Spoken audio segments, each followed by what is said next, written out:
The scene begins with a group of high school students who find themselves in an unknown place after their teacher leaves for a while. They discover that their phones don't work, and in front of them is a winged girl who claims to be a goddess. She tells them that they have been summoned to save the fantasy world, and they will soon be taken to the shrine of Fantasia to meet the saint who received the prophecy. The students start asking questions about what they can expect in the fantasy world. One student, Oh Han Woo, asks about levels and skills, while Jang Mi Yeon asks about knights and the medieval aspects.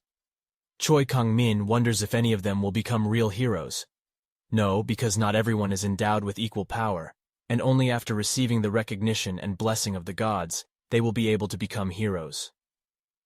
The class president, Ubora, raises the most important question of when they will return home.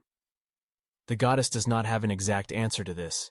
She simply says that if in the future heroes defeat the demon lord, then the gods who gave them blessings will fulfill their wishes. However, the students continue to ask questions, but the goddess provides less and less specific information.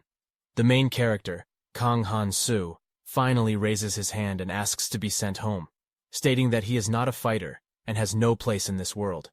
However, the goddess asks why they would turn a blind eye to the world's misfortunes and continue their normal lives. Kang Han-soo responds that he cannot become a hero because he worries about his family. The goddess then announces that anyone who wishes to return home should tell her right away. As a result, the main character is left alone at the portal, and when he enters the portal, he finds himself in an unfamiliar place far from school, near a forest. He hears rustling and discovers huge werewolves who have already feasted on an elf and are now targeting him. Meanwhile, the other classmates end up in the shrine of Fantasia, where they are met the saint and a swordmaster named Alsus and Princess Athena, who is an archmage. Ohan immediately started checking the status window before a lot of messages from various gods began to pop up, such as a certain god evaluates heroes and offering favor to those who they deem worthy. Those who are not favored will not be needed. In this new world, the student's adventure begins. Meanwhile, as Hansoo is running from the monsters, he accessed his status window and discovered a curse called Hero, which automatically translated hostile monsters' languages and reduced his hunting and achievement experience. However, his attempts at communication with the monsters were met with hostility. While running, he heard an unfamiliar language and was suddenly struck by an arrow. A fight broke out between the werewolves and the elves, giving Hansoo an opportunity to escape. But as he crawled away, he realized he was in dire straits and would rather die than pray to the goddess who put him in this situation. At that moment, a boy looked out from behind a tree, invisible to his eyes. A certain god was peeping. God was already openly spying on him, and the guy being on the verge of death tearfully asked to be saved. Windows with inscriptions continued to appear. At first they asked him why he was alone, and not having received a specific answer, they were confused. There were no other gods here. The word outsider came off the tongue, but the boy in the hood did not understand it. Hansoo, who was lying about being a lone wolf running around in a mountainous area, the god likes this term. Hansoo himself is not the same, but lies in order to get help, and it really works. A certain god helped him, the arrow split, and his body felt much better. Next to the blessing, an outsider F appeared, and Hansoo learned that all his stats, except death, would be reset, and terrible things would happen if he left the wilderness. But with his health restored, Hansoo decided to make a run for it. As he fled, the wolves launched a stone at him, causing him to stumble. Despite this setback, he continued on his way until he encountered a cliff. The only way to survive was to jump, risking death either from the fall or from his pursuers. Desperate, Hansoo turned to the monsters and offered them something new. He promised to give his most delicious body parts to whoever caught him first. Immediately, all the werewolves rushed towards him, ready to tear him apart. As they closed in on him, the Hansoo fell backward, hugging their massive bodies and tumbling over them. The force of the collision with the ground was so strong that a column of smoke and dust flew everywhere. Soon, when all this dissipated, Hansoo was breathing heavily, lying on the corpses of monsters. A certain god admired his survival skills, even though the guy himself said that there was nothing special about it. Hansoo barely gets up before he hears one of the werewolves still muttering meat, trying to reach him and stab him with a dagger. Unexpectedly, his status window opens and shows the werewolf's stats, which is at level 3 Blue Moon Butcher. Maybe because of the level, the werewolf remained alive after falling from such a height. Apparently, there will always be enemies stronger than heroes, as in typical MMORPGs. Hansoo grabs the stone in his hand, intending to end the life of the werewolf. Meanwhile, in the temple, the saint talks about blessings and levels. If the latter is enough to accumulate experience from slaying creatures with status windows, then it is difficult to achieve the former. High school students almost do not listen to her, thinking that having received such power, they will become invincible. But many people get tense when the saint says that the gods will constantly watch them, even in a dream, even in the shower. But there is nothing vulgar about it. Jung Mi-yeon sees it in a more positive way, for which she even receives a blessing charm, F. But a certain goddess does not like that. She begins to use her charm left and right. So Jung Mi-yeon receives a curse punishment, F. The saint says that as soon as a person receives a curse or blessing, it will not disappear until death itself. Also, the higher the rank, the stronger the effect, and once the rank raises, it cannot be lowered. Meanwhile, Hansoo takes the weapon from the werewolf, noticing that his level has not risen at all, and God does not give any specifics, so he decides to move on before bumping into the pack again. Hansoo decided to attack, and the gods started to pray for his soul. However, Hansoo assured them that he wouldn't die. Then, Hansoo tied a vine to a stone and swung it in the air. The werewolves had just noticed his presence by this time, while Hansoo was about to show the monsters what centrifugal force is. In fact, if he just avoided death, then the blessing would take care of everything else. He managed to deal with all the wolves except for one, and he asked him about where the village is. The werewolf showed him the way, and then asked him to spare him. But after all, Hansoo promised that he would just hurt him less, and not spare him. Meanwhile, in the temple, they arranged for a rest, telling the high school students that their training would begin the next day. Alsis would teach swordsmanship, and Athena would teach magic. Oh Han-woo immediately asked if it was possible not to study at all because he was too self-confident. Some immature god pays attention to him. The next morning, everyone was already lined up, waiting for Princess Athena. At the same time, Oh Han-woo received the blessing special, which meant, you are the most special hero in the whole world, and only you can feel this blessing well. Thinking himself special, Oh Han-woo left the temple and went to the city square of the prologue. He immediately went to the Guild of Mercenaries, where he decided to sign up immediately, as it is done in many games of this genre. Then, a red-haired lady approached him, warning that it was very dangerous, and he needed to return home. However, Oh Han-woo thought that this mercenary was some kind of princess in disguise. That's why he decided to catch her, inviting her to his team. The immature main god is dying of laughter. After successfully handling another group of werewolves, Hansoo learns that the village is located towards the west. Despite his god's apathy towards his actions, Hansoo faces another werewolf and defeats it. During this confrontation, he overhears human voices, and soon realizes that they are speaking in an unfamiliar language. The humans notice him, and without comprehending their language, Hansoo surrenders by falling to his knees and raising his hands above his head. As they set off together, and Hansoo managed to explain his name to them with gestures, but he can't understand anything else from someone else's speech. Despite the fact that it seems that his new acquaintances are friendly to him now, God is not happy with this situation at all because the guy does not behave like an outsider. He also talks to them as if they are close. Hansoo just shrugs him off and talks about his own things. He also managed to find out other people's names. The big guy with the beard is called Gary, and he is most likely the leader of this group. He also carries a huge sword behind his back. The young man's name is Cole. He laughs quite often, and is also a two-handed man who owns 2 swords. Misa is the girl who wanted to shoot him with a crossbow. She is pointing somewhere in the distant smoke, and if it's not from a fire, then it's from someone's houses. God again notices that he is not behaving like an outsider. Then suddenly, werewolves appear from behind who clearly intend to tear up the entire team. Hansoo was about to attack, however. He was outpaced by Cole and Gary, who rushed to the attack. Bad or good, everyone starts to protect him, and even he managed to save Misa from strong jaws during one of the attacks. It seemed that an easy victory was at hand. But for some reason, the group is not particularly happy about it. Despite the protection provided to her, the girl directs her crossbow directly into Hansoo's chest and shoots where the heart is. The world disappears before his eyes. The men and the girl are talking about how they considered the kid dangerous, especially when he took out a dagger. But now he can't even be sold into slavery, so they'll just have to sell everything he has. Misa reports that she did not hit the heart, so Cole needs to be more careful. Cole raises one of his swords, ready to deliver the last blow, but abruptly freezes when Hansoo's status window pops up in front of him. There are only two reasons for this phenomenon. Either Hansoo shared it himself, or he has a special blessing. It is logical that, under such circumstances, the target should be alive. Hansoo rises with a sharp movement and stabs the swordsman's neck in the same way he eliminates Gary. However, he is shot again by Misa, but that doesn't stop him as he eliminates Misa despite her begging for forgiveness. Then he takes off her uniform and puts it on himself while God laughs and says that he respects Hansoo's weird hobby, to which he replies that it's not a hobby. It was just the only armor that suited him. Afterwards, he manages to see Misa's status window. She also had a blessing, but the girl was not a hero.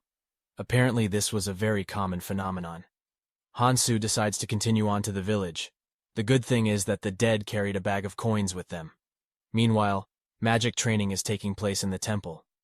Athena claims that talent is really important in magic, which is determined by pedigree and acquired academic connections. However, she also says that it is still possible for a person who has neither one nor the other to become a magician. Since Yubora asked this question, the princess decides to make her first student and asks her to take an oath using magic. Due to the fact that they have made such a connection, Yubora gets a blessing of rank C. If you don't have parents or a teacher with the blessing of magic, then you won't be able to become a wizard.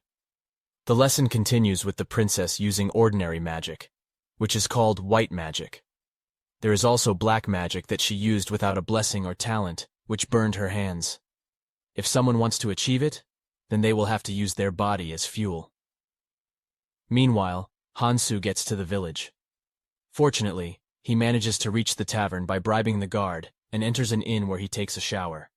As he is taking a shower, he hears someone talking, which he is able to understand judging by his curse. This is a representative of a hostile race. Hansoo gets dressed and grabs his dagger, but he decides to open the door and hide the weapon since he wants a meaningful conversation.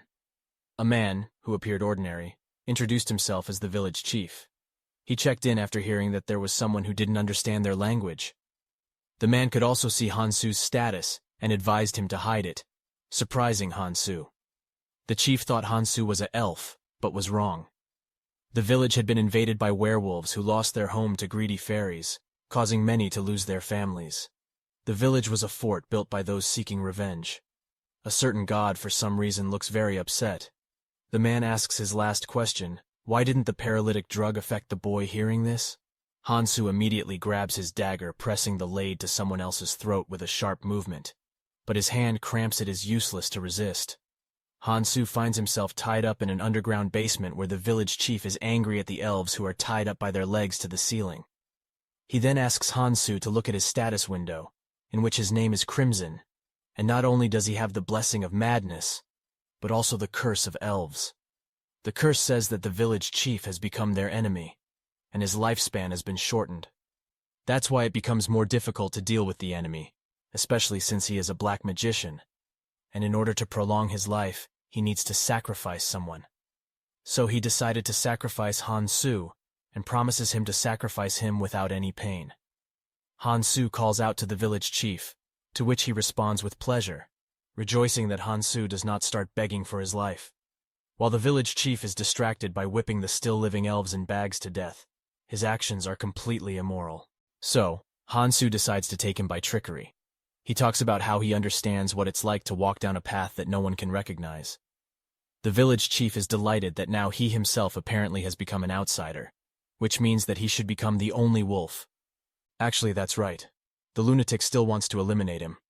However, after that, for some reason, the village chief becomes more supportive of him and chooses some elf whom he throws off with chains on a circle for sacrifices.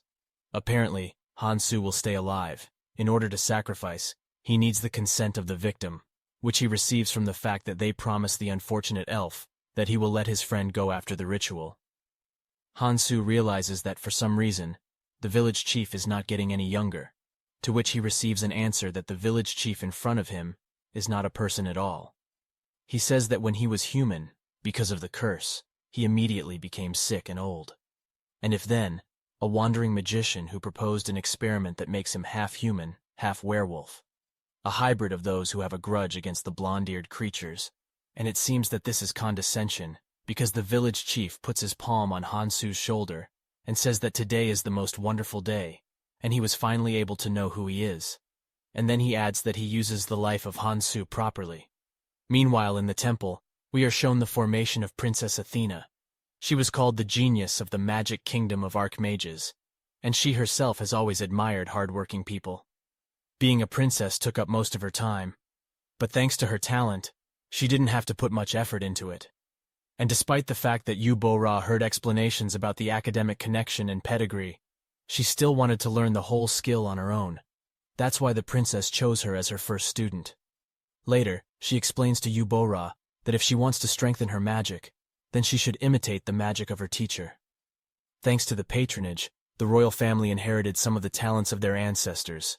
It is because of this that they have been able to use outstanding flame magic for many generations. However, she can also use ice magic and create something out of ice on her own.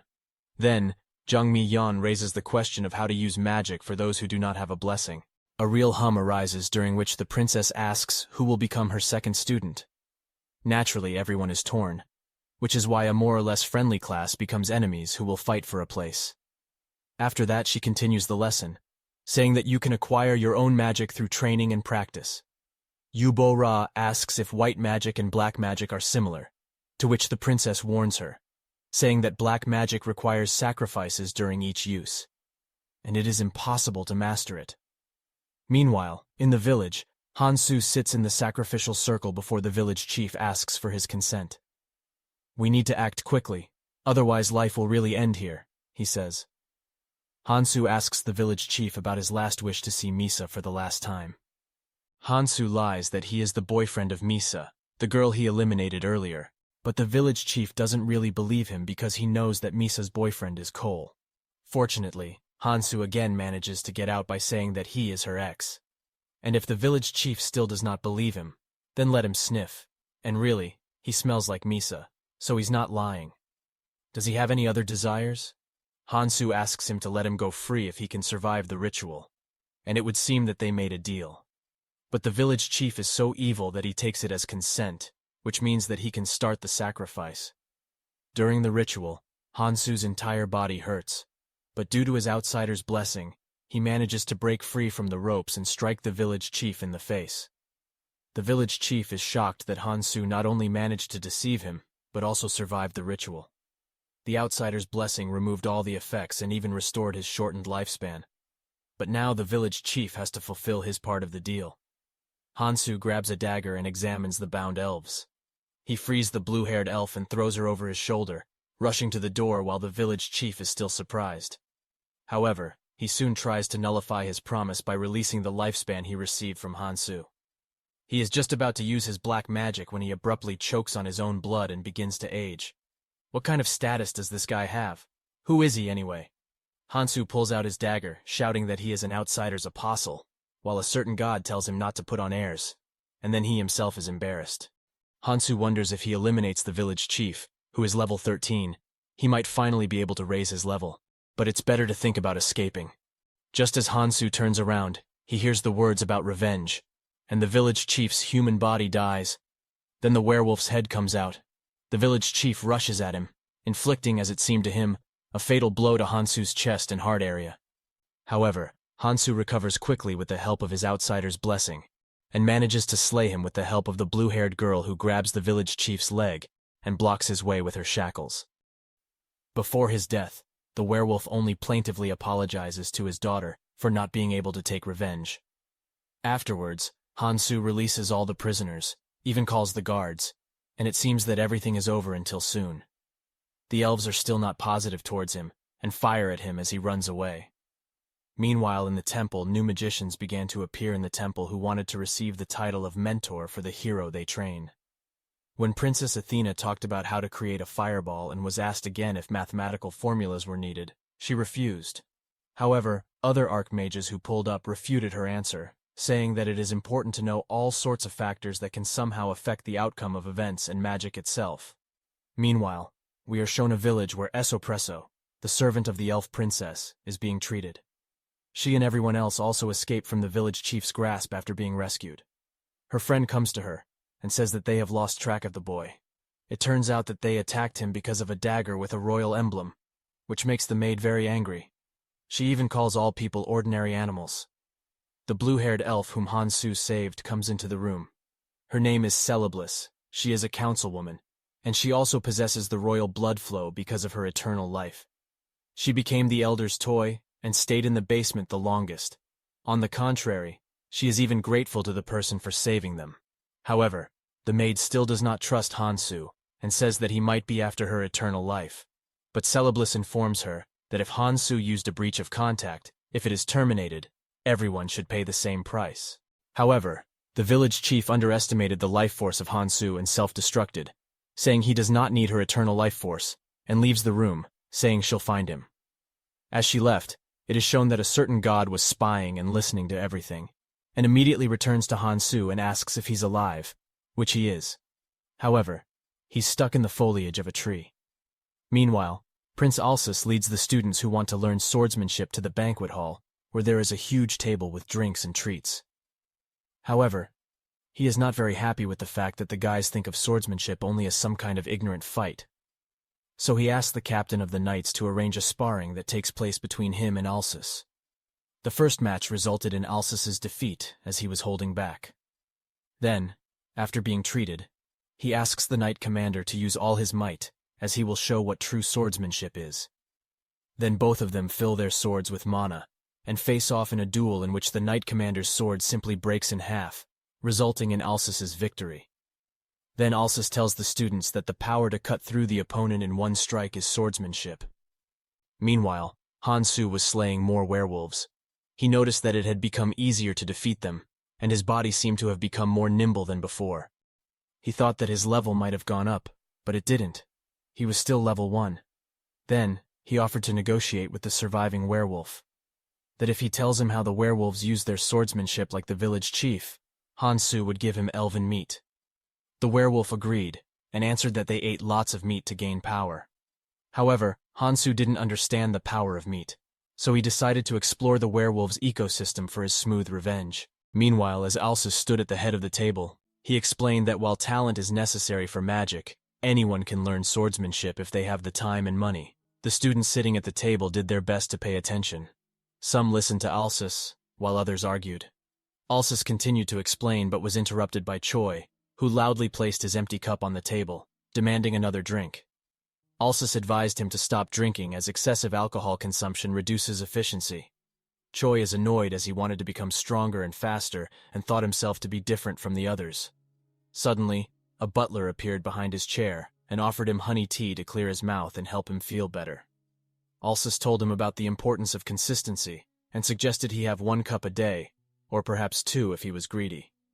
Choi nervously picks up the teacup and declared that he would drink 2 cups a day. Then Alsus explained that the blessing of a warrior cannot be achieved in a short period, just like a child can't turn into an adult overnight. However, if they maintain their determination, they would be able to achieve their goal in less than a year. Choi was shocked to learn that it would take so long. Then suddenly, he received a system notification stating that he had received a new blessing, Grit F, which would make him stronger and mightier the longer he fought. The effect would be reset as soon as he was defeated, or his will to fight was broken.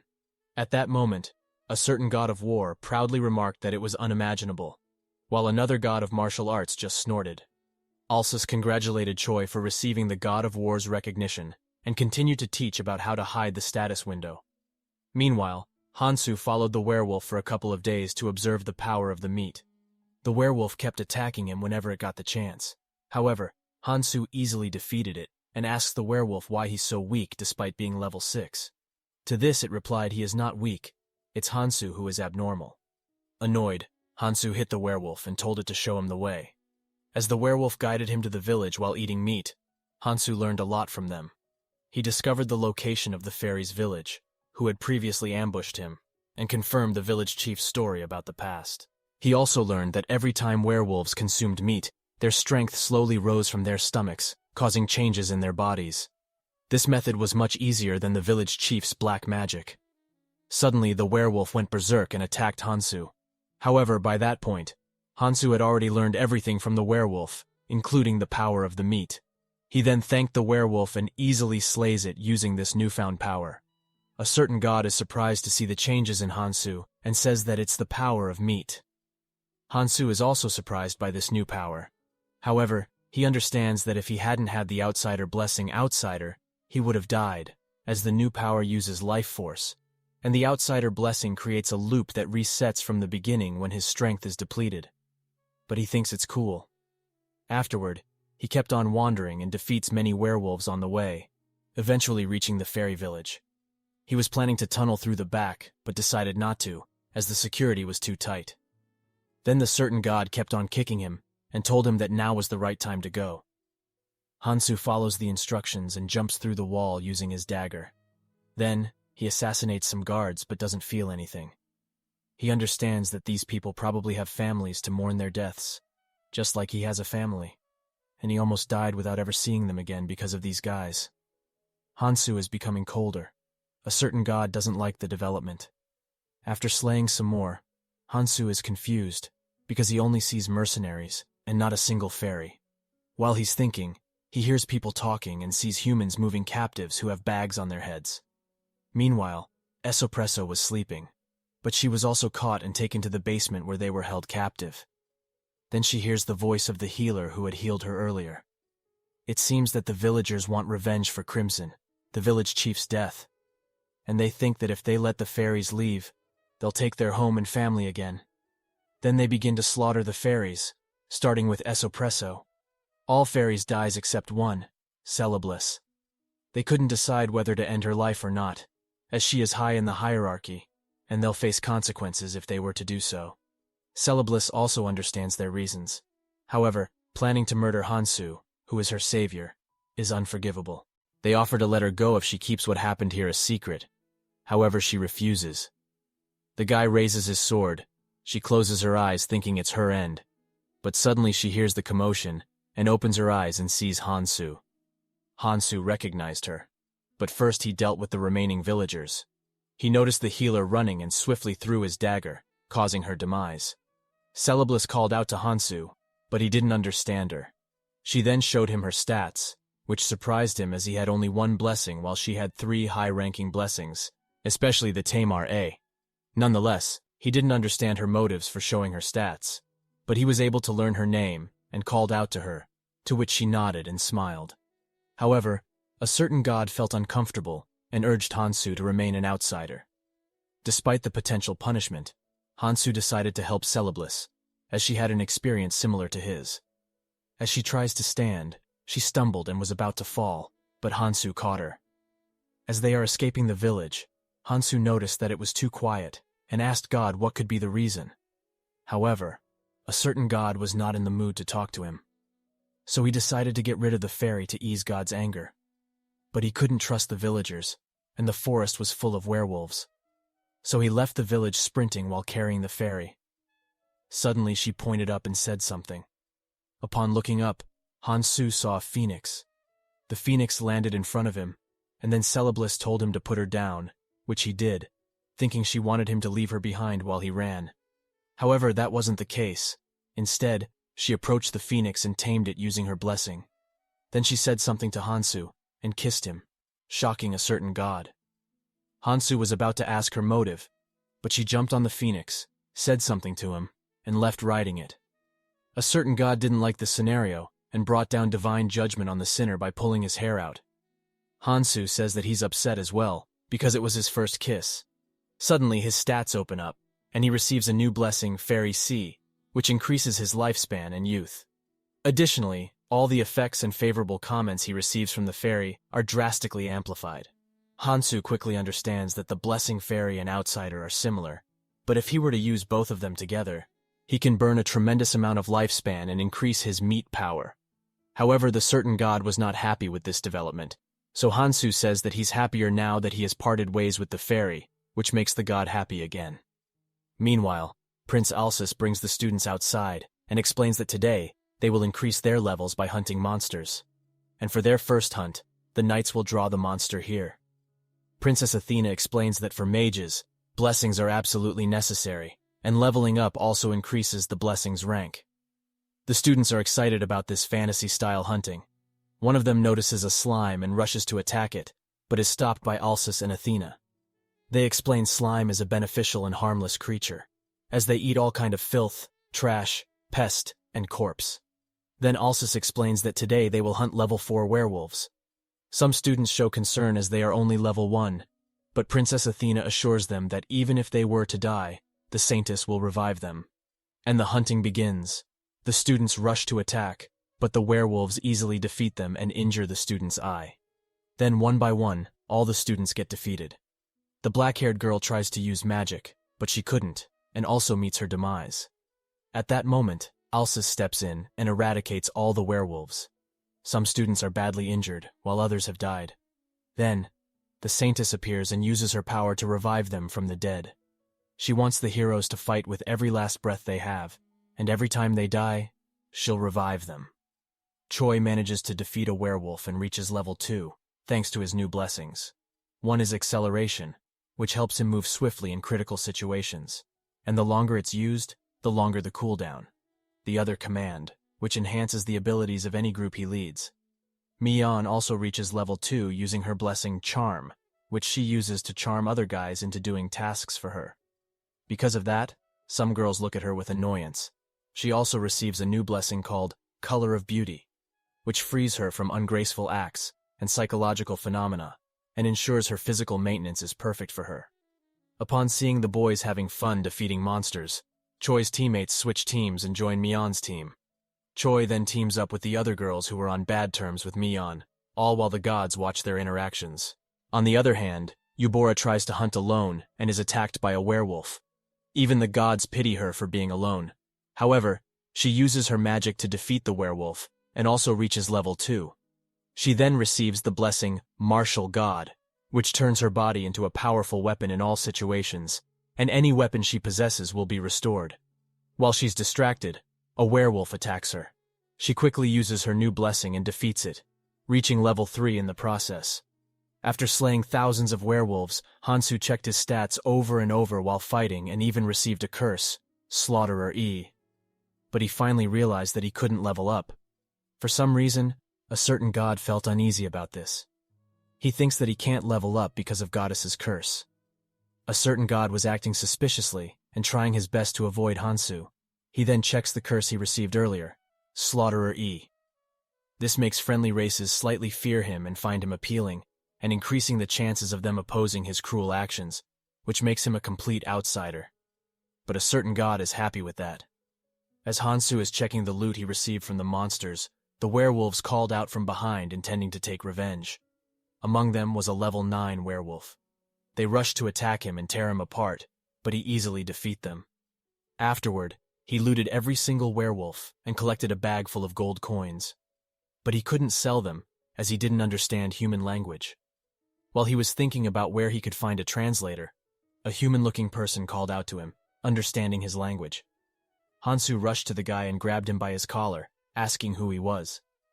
The guy replied that he was a demon. Hansoo was a bit confused because he thought demons were very powerful, and that's why the goddess summoned them. But this guy looked weak. Upon hearing this, the guy burst into tears and said that he wasn't weak. Instead, Hansoo was abnormally strong despite being level 1, which the guy learned using his blessing to check Hansoo's stats. The guy also mentioned that he is a dark mage and currently looking for a marriage partner. A certain god urges him to ask the demon more about his personal story. He did so by simultaneously shaking him, which annoyed the demon. The demon then tells him that the stronger a demon is, the more partners they can have, but he is weak. So he ran away as he didn't want to become the 243rd husband of an old demon. Hansoo shows his pity, which annoys the demon again. He then asks Hansoo how he's moving, as he used a lot of paralysis potions, which pissed him off as he had a similar experience with the village chief. The demon then tries magic to bind him, but he easily breaks free and asks about his relation with the village chief, to which the guy replies that he helped the village chief when he was on the verge of dying, as his backstory was heart-touching. This makes Hansoo angry, as he didn't have a pleasant encounter with the village chief. Meanwhile, the Saintess informs the group that the other students have given up, and the remaining funds will be allocated to the remaining students. Suddenly, a knight arrives with news of a level 5 werewolf sighting.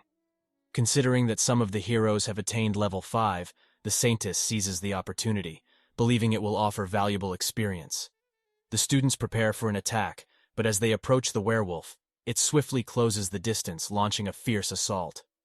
While everyone is injured, Eubora attacks it using her flame magic, but she is also defeated and thrown at Mion.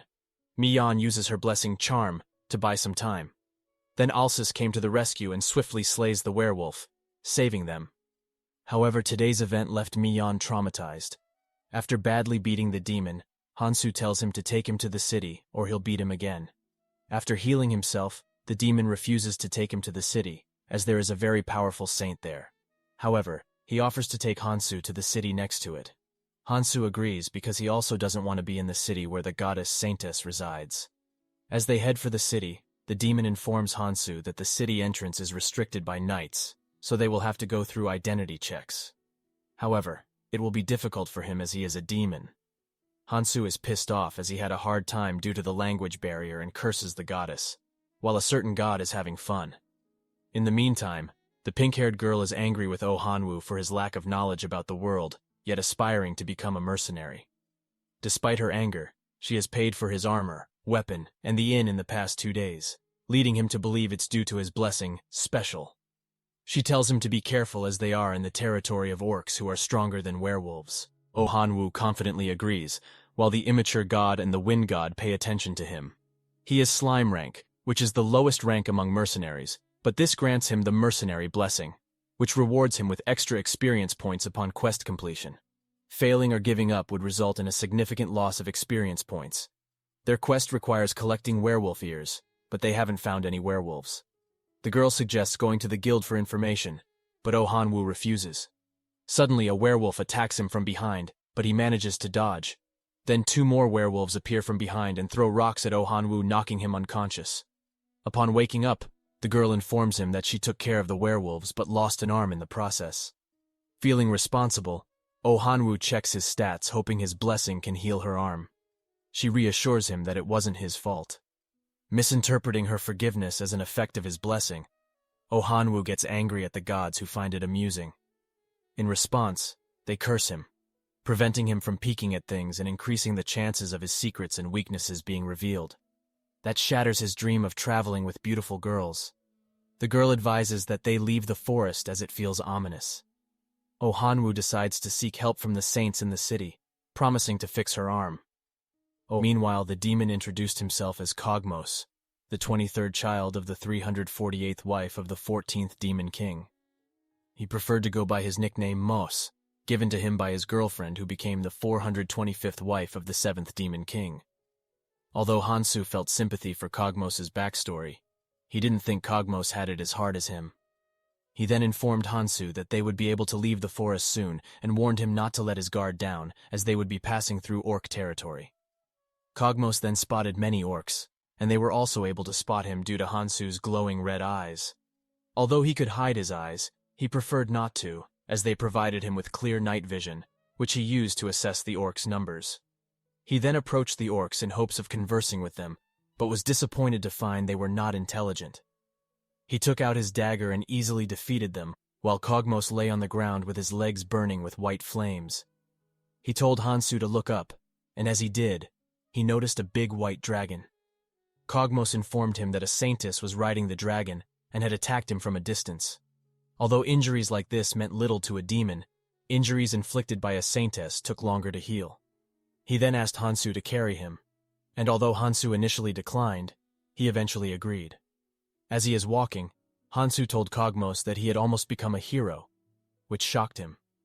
Although Kogmos had seen the curse hero, he didn't think much of it, as these curses were given to demons when they lost to a hero. The curse made it difficult to level up, making it impossible to take revenge. Kogmos was confused about how Hansoo could have gotten this strong despite having a blessing like Outsider, which was more like a curse than a blessing as it reset everything including his stats. A certain god let out a sigh and reminisced about the past. In the temple, the students are frustrated as they keep losing. Then, a knight came and informed Prince Alsus that all the werewolves are annihilated by an unknown culprit, and after analyzing the scene, they discovered that only one person had done it. Just as he was about to say something, Ohanwu arrived with a pink-haired girl demanding to meet the Saintess. Princess Athena recognized the girl and asked what happened, and as they are conversing, the Saintess arrived, disappointed that Ohanwu was still level 1. She checked the girl's stats, in which her name is Arya, and she had a blessing called Nobility B, indicating that she might be a duke's daughter. However, that wasn't enough for the Saintess to heal her hand. Ohanwu argued that Arya had protected him with her life, but the Saintess pointed out that the knights had done the same, so what made her an exception? He then attempted to use his blessing special, but the Saintess easily nullified it. She told him that she received many valuable treasures for her healing abilities, while he couldn't give her anything, and tells him to return after becoming stronger. Eubora raised her hand and asked if she could take Arya as her comrade, and the Saintess agreed as she had potential. She then healed Arya's hand, and Arya thanked Eubora, while Ohanwu was left alone. He was approached by Princess Athena, who thanked him for bringing her childhood friend Arya into the temple, and chose him as her second disciple, resulting in him receiving the blessing Magic, and makes him believe that she had a crush on him. He then decided to continue his journey. After defeating many orcs, Hansoo takes their sheep and ties Kogmos with them, as he can't always carry him. After a complete recovery, he asks Hansoo to untie him, which he does, and asks him how he's hiding his horn, to which he replies that he used a magic spell to hide it. They then notice a carriage being attacked by a group of orcs, but instead of helping them, he decides to watch for now, as he still can't trust humans in this world. The carriage is surrounded by orcs, and 2 girls come out of it. One of them uses fire magic, while the other uses swordsmanship to attack the orcs. Hansoo decides to help them, as they look like elites of this world, and getting on good terms with people like them would make his life easier. So, he uses his curse to call out many orcs, but it won't affect humans as they won't understand him. Although a certain god advises him to let them die, he persists in saving them. The orcs notice him beside them and quickly attack, but he easily dodges their attacks and defeats one of them. As he dodges the other orc's attacks, a red orc rushes to attack him but is easily defeated. The soldier thanks Hansoo for saving them, and he is able to understand it because he has been learning the human language from Kogmos. A certain god feels uncomfortable with his outsider actions and proposes him to let everyone die. He ignores that and continues to attack the orcs. After defeating all of them, Kogmos informs him that everyone is shocked by his actions. Hansoo then asks him to do something about it, so Kogmos introduces himself as a mage, and Hansoo as a swordsman from a different continent, so they don't suspect his language issue. One of the girls points out Hansoo's curse, Hero, which Kogmos assures her that he's not a demon, and that he also has the blessing Fairy Sea, an amazing symbol of trust, considering that even humans who marry a fairy are E rank at best. The girl then apologizes to Hansoo, which makes him happy as he managed to secure a good translator and finally gains people's trust. But a certain god feels uncomfortable and dislikes the development. He then tells the god to calm down and shares his secret of being impotent. The god cheers him up, but it's his fault to begin with, as the outsider blessing makes all stats return to normal, including that. As Hansoo is enjoying the campfire, he is approached by one of the girls from earlier. Her name is Julia. She's a noble lady who attended a prestigious fantasy academy. He's in a bit of a pickle, as he doesn't fully understand the language, meaning he can't understand her. She then shows her abilities and says something to him, which he takes as her asking him to show his abilities, which he does. After seeing this, the girl rushes to him and holds his arm while saying something, but he doesn't understand. Then she backs away and apologizes. Thinking that the aura he had shown is small, he tries with a dagger, but the girl has already left running.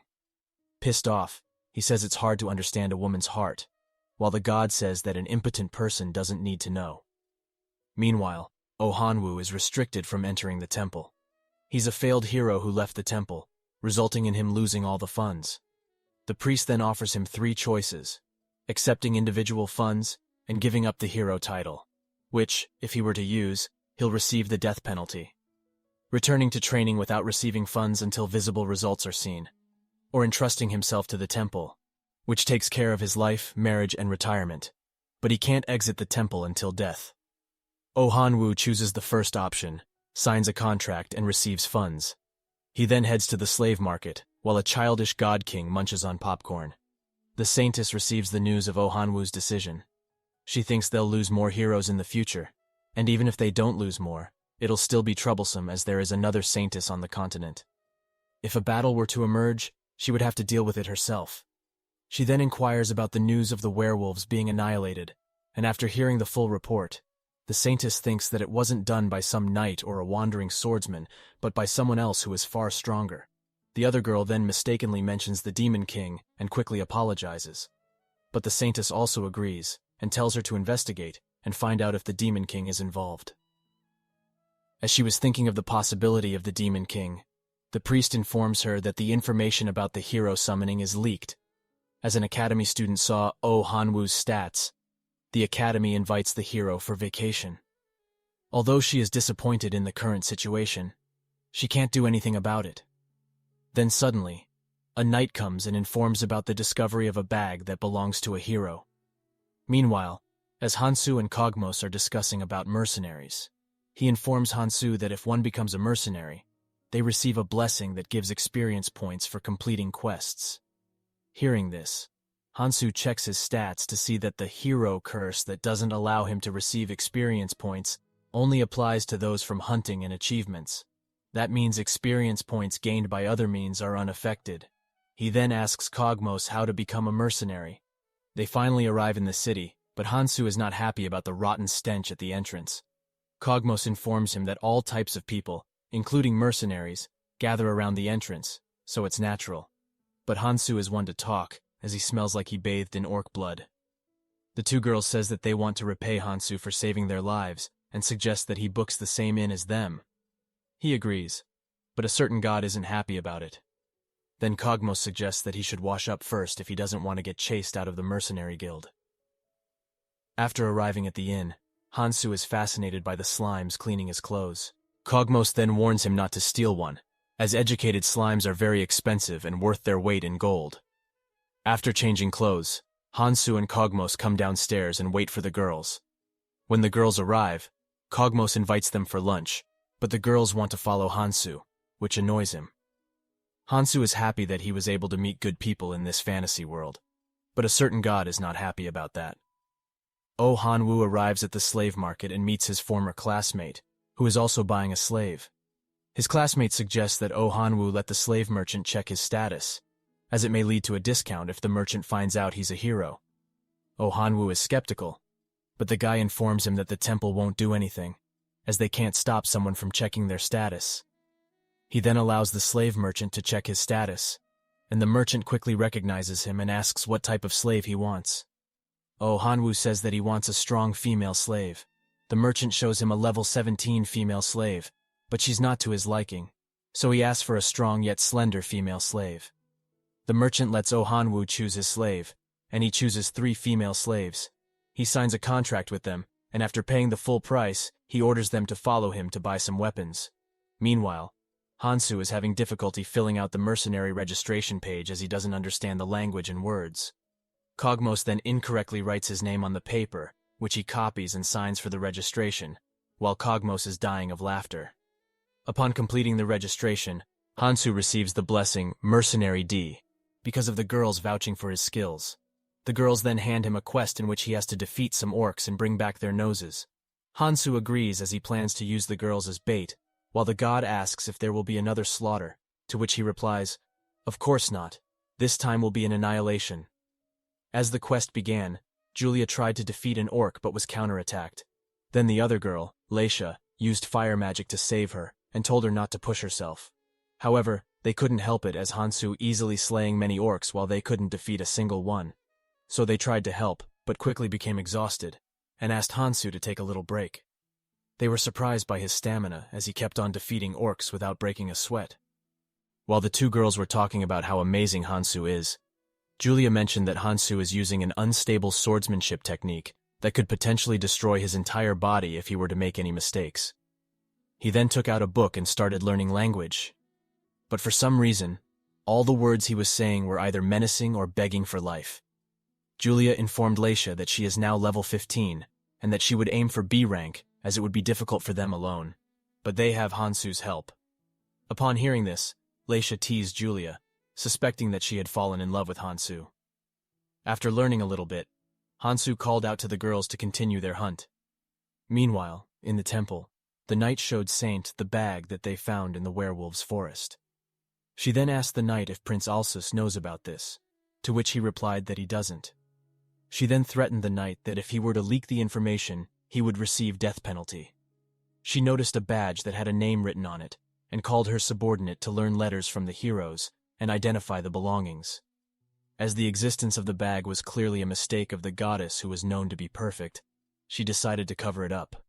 Her subordinate then informed her about the situation in the fairy village, and after interrogating the villagers, they learned that the person who helped the fairies called himself Outsider. Confused by this, she ordered her subordinate to get a sketch of what the outsider looked like.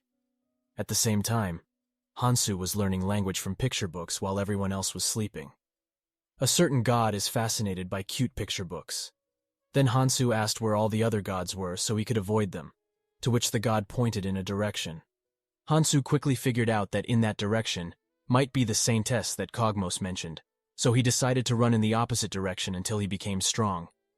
God then told him to change the page, which he declined as he hadn't memorized that part yet. God then put pressure on him, making him agree, but Hansoo said that it was not the right time as they were surrounded.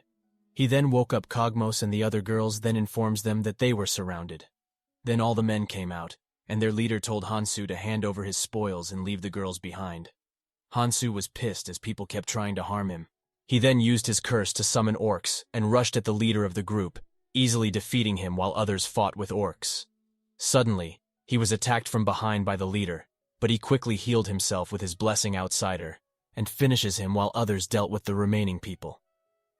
Afterward, they arrived at the mercenary guild and handed over the orc's nose to the receptionist. He then shares the proof of quest completion with the girls. They thanked Hansoo as with his help they were able to level up. Seeing that even mediocre demon Kogmos had leveled up, Hansoo checked his stats, only to find out that he was still level 1. He then turned to God while she tried her best to avoid him. Long ago, living beings discovered an entity that they now called God. They sought the help of God, and through that assistance, gods felt the meaning and joy of existence. However, the number of gods slowly increased, and each had their own way of helping, as if they were competing with each other. Living beings who received blessings from gods grew in different ways, while those who were unable to acknowledge each other fell into conflict and died in vain. A certain god noticed a blonde-haired boy who was dying and asked if he wanted to live. Tearfully, the boy asked to be saved, and God helped him by turning him into a child and giving him to his parents, who happily accepted the boy. God was proud of their result. After a long time passed, God visited the blonde-haired boy and asked how he was doing. The boy, who had lost the woman he loved because he had turned into a child, cursed at the god. The god pointed out that the boy never mentioned any women when he wished to be saved and apologized, but the boy angrily lashed out at God, causing her to run away. She couldn't figure out what she had done wrong. Meanwhile, other gods blessed countless lives, but they all resented the outsider god, though she couldn't understand why. As time passed, more and more living beings viewed God as a tool, so all the gods made new rules and adapted to the new order, except for one god. God noticed a man dying. The man's name was Cain, and he was level 38 with many high-ranking blessings, but he was going to die. Then, a certain god asked if he wanted to live. The man quickly said yes, but God warned him that he would lose everything in the process. The guy accepts it as it's better than dying. God was overjoyed to realize that she was still needed in this world and healed the guy. But in the process, he lost his level and was now level 1. Despite this setback, he did not lose hope knowing that he could always start anew. However, sometime later, he was kicked out of his own team for being level 1. Although he was angry, he still didn't feel anything and advised God to never bless anyone again, as it was a curse that took away something more valuable than life. And he himself would never use this blessing again, even if he were to die. This revelation shocked God, and she finally acknowledged that she was no longer needed in this world. After a long time, God found another dying boy. Now, in the present day, God is worried that Hansoo might come to resent her. Hansoo was mad but not at God, but himself for not realizing it sooner and wasting his time slaughtering orcs. God then asked if Hansoo was angry, to which he replied that he wasn't and decided to buy picture books for God. Hearing this, a certain god desperately prays, and Hansoo asked if it was for his dead soul. God quickly denied it and said it was a secret. Meanwhile, as Oh Hanwoo opens his eyes, he finds himself lying on the ground while his slaves are being taken. Moments ago, Oh Hanwoo was commanding his team to defeat werewolves, and they managed to do so, following his commands. However, it wasn't enough to defeat the werewolf as it stood up and was about to attack them. Then, Oh Hanwoo uses fire magic to defeat the werewolf, while admiring the blessing magic he received from Princess Athena.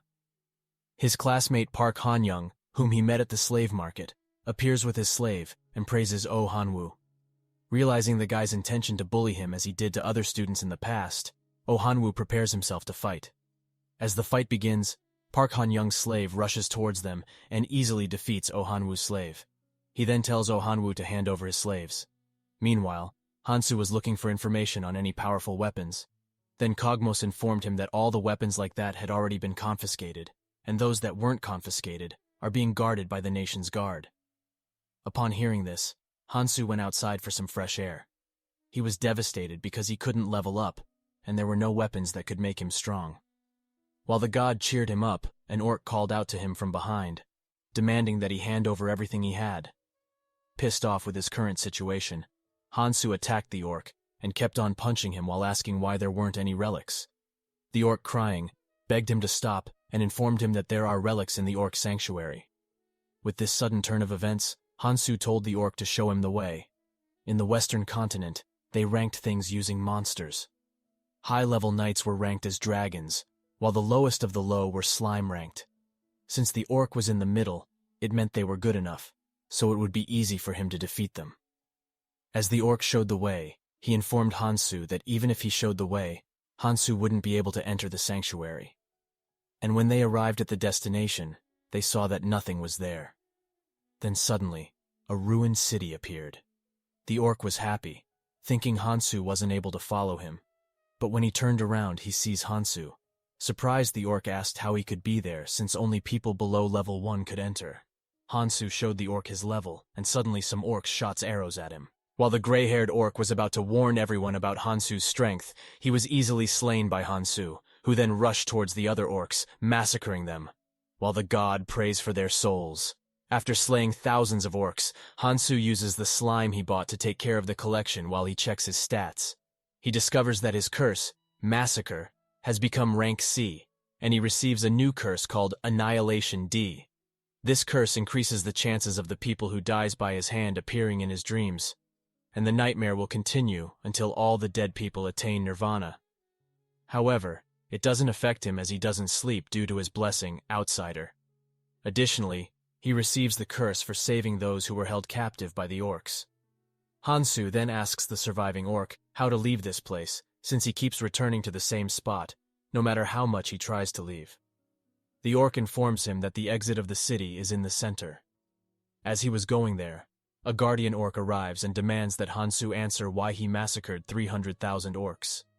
The guardian points his spear at Hansoo, stating that he will not let a single person who knows about this place live.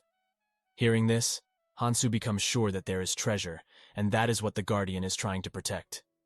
He rushes to attack him, and as their weapons collide, Hansoo is pushed back and loses an arm and an eye. But he quickly regenerates using his Outsider blessing, much to the orc's surprise. The orc thinks that Hansoo is an immortal and plans to lock him up until he gets old and dies. Meanwhile, Yubora receives congratulations from Arya on reaching level 7, which she says is all because of her blessing. Arya also shows her blessing Nobility, which means she's a daughter of Duke and can receive XP from family members. However, it's useless as she doesn't have any family members. While they're conversing, the Saintess arrive, which makes Arya a little uncomfortable. She then goes to bring tea, and while drinking, the Saintess tells Yubora about her concerns regarding hero rivalries. She mentions that sooner or later, some heroes might be dominated by their blessings, but they won't die because even if they fall, a hero is still a hero. However, their fall will result in the betrayal of the trust of all who believe in heroes. Upon hearing this, Yubora remembers Hansoo and wonders if he is doing well. The saintess abruptly asks if she knows someone named Kang Hansoo, and if he is her boyfriend.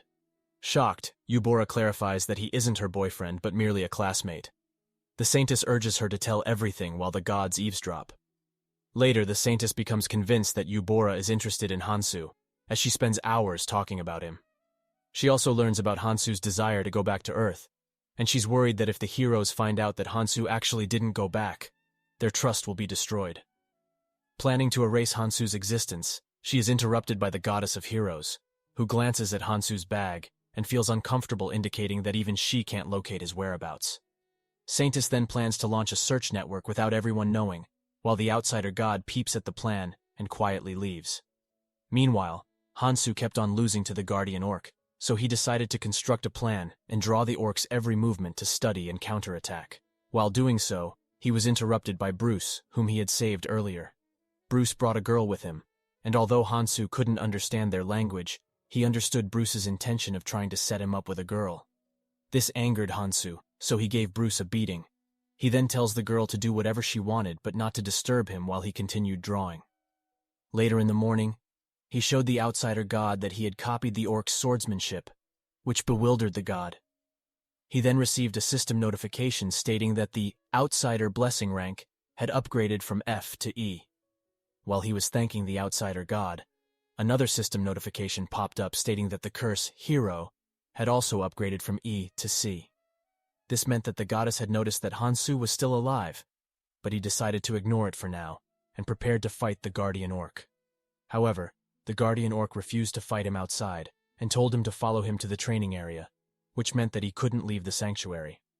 As the fight begins, Hansoo asks if there is any treasure.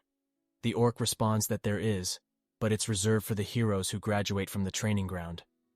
Understanding that he can't defeat the goddess with the weapons he finds here, he starts to think of a way. While he's distracted, the orc rushes to attack him, but Hansoo easily deflects the strike with the new swordsmanship he learned. This surprises the orc, and he notices that Hansoo is trying to get close to the exit. Thinking that Hansoo is planning to run away, he rushes towards him to attack. However, Hansoo had planned for this scenario and kicks the orc out of the sanctuary. He then starts to look for the treasure with the outsider god guiding him, and he finally finds it, among which are many holy swords.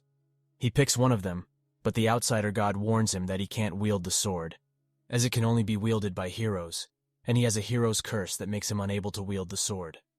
So he breaks it, as it's only fair that other heroes can't use it either. While breaking the remaining swords, he notices that one of the swords isn't affected by his curse. So he breaks all the holy swords using the unaffected sword to see if it's defective, which it isn't. While celebrating his new sword, he receives a new curse called Holy Sword, E. At the same time, Choi completed his hunting for the day and checked his stats. He received numerous blessings and planned to use them in the upcoming tournament to win and obtain the prized Holy Sword. On the other hand, Mion didn't want to fight as she had dreamt of being surrounded by handsome knights. But in reality, she found herself surrounded by average-looking guys. She informed them about the temple's plan to send 4 highly skilled heroes to the academy and expressed her desire to attend it with them. One guy pointed out that there would be bloodshed within the faction, but he was still willing to join. However, the other guy refused, stating that Mion planned to go out with a prince riding a white horse. Mion assured them that she wouldn't break her promise and said she would grant their wishes if she were to do so. All of them agreed to join her.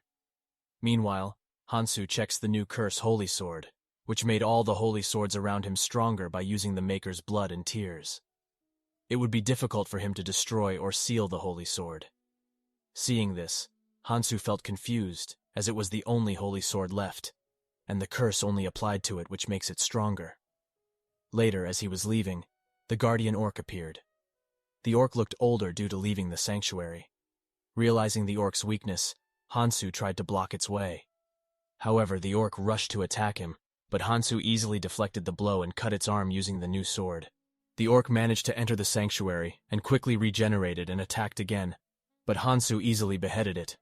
However, it wasn't enough as the orc kept regenerating. So Hansoo plans to take its head outside of the sanctuary.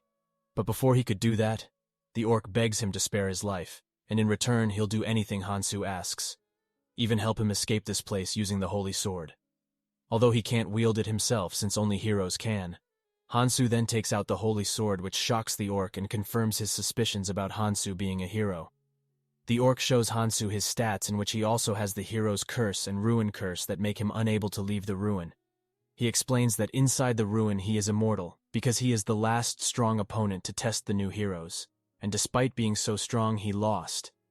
He then asks Hansoo why he isn't leaving, to which he replies that he'll leave under the condition that he'll let the captives go with him, to which the orc agrees. Hansoo then informs everyone that they can go home, but for some reason, only 3 of them decide to go. As the portal opens, Hansoo is a little skeptical as the situation feels familiar, but the god assures him that it's safe. Before leaving, he asks the orc how he'll return to the sanctuary, which he replies that they can communicate using the holy sword, so Hansoo can command him to open the portal whenever he wants.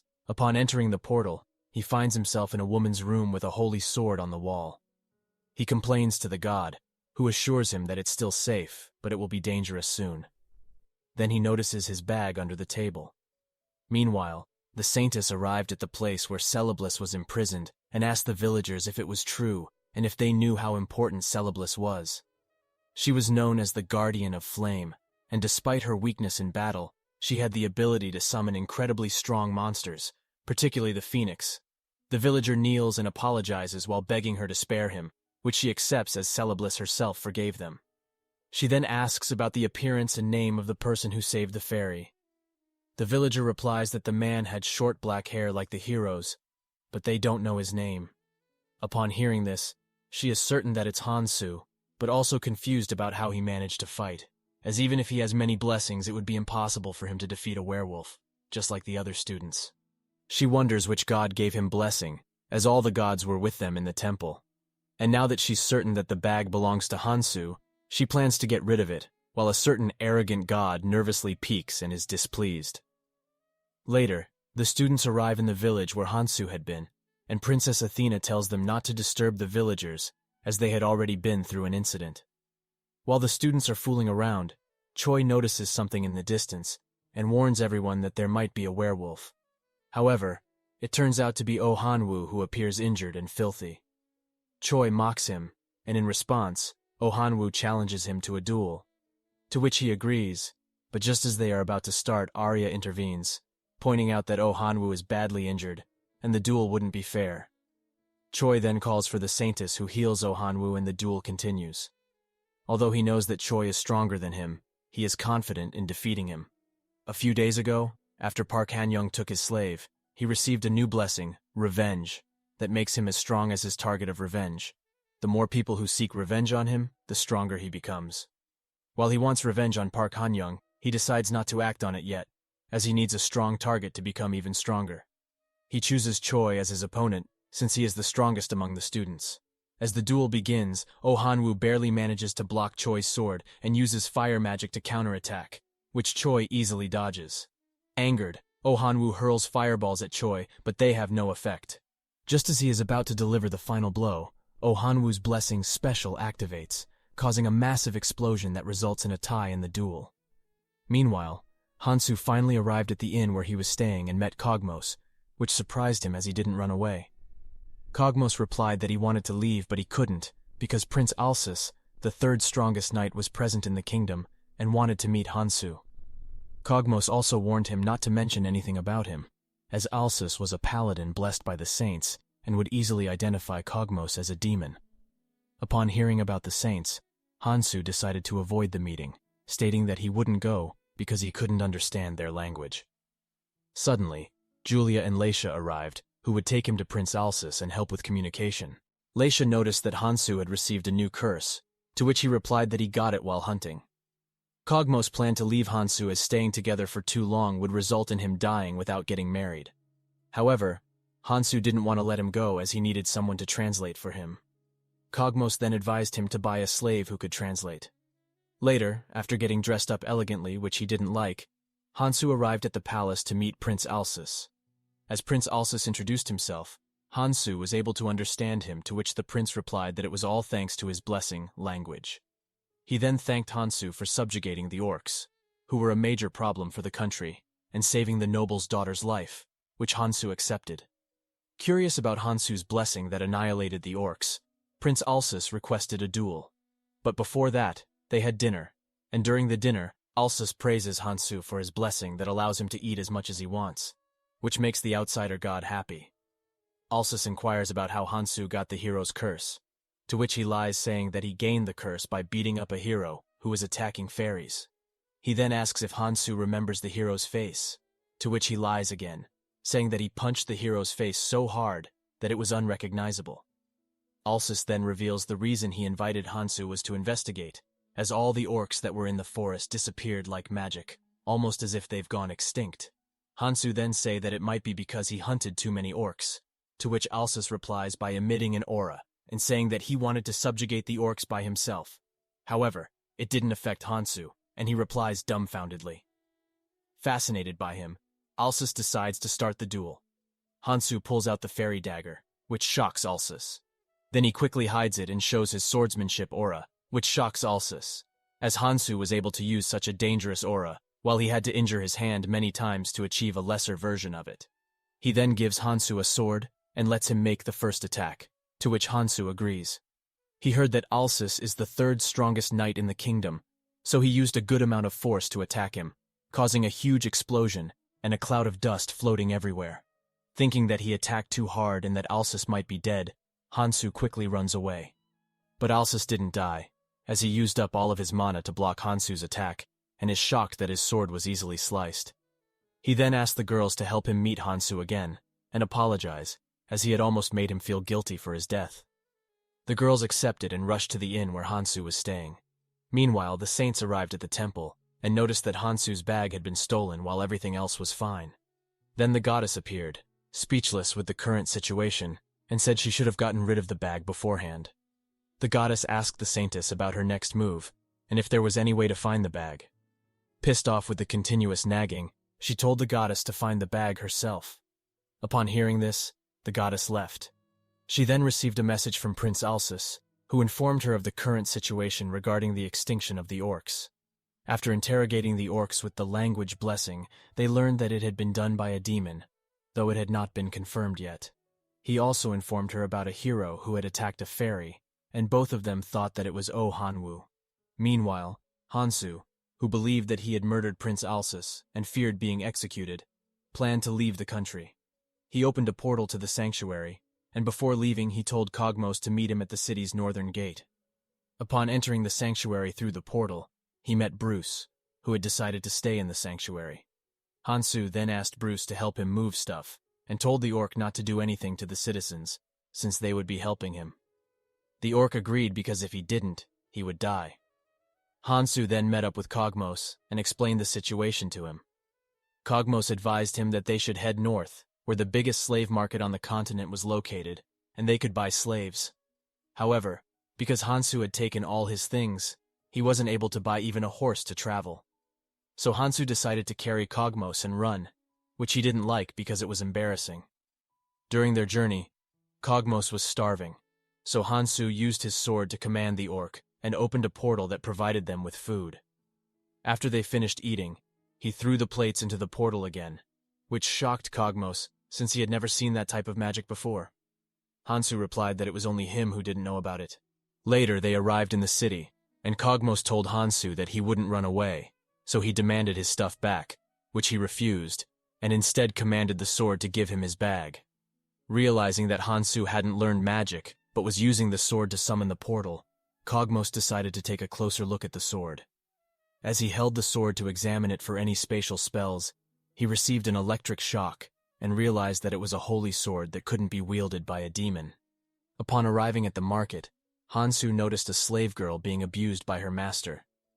Kogmos then informed him that it was all an act to manipulate weak-minded people into buying slaves, and he commented that the girl's skin was too good for someone being mistreated. They approached the merchant and inquired about any slaves with the blessing of language. The woman replied affirmatively and told them to follow her. Hansoo asked if the slave would run away, to which Kogmos informed him that they wouldn't, as they had a curse that hurts them every time they go against their master's command. The woman then led them to a female slave named Dialoka, who happened to be a demon. Kogmos instantly developed a crush on her, which prompted teasing from Hansoo and the outsider god. He decided to buy her, but he didn't have any money. Hansoo asked Dialoka how she became a slave, to which she revealed that she had once loved someone, but he doubted her feelings. In order to prove her love, she consented to become his slave, only to be abandoned by him. The outsider god expressed boredom with the story, while Kogmos was moved to tears, seeing that the girl was disgusted. Hansoo ultimately purchased Dialoka and checked her stats, discovering that she possessed numerous high-ranking blessings. He then proceeded to buy several more slaves and command them to transport his belongings.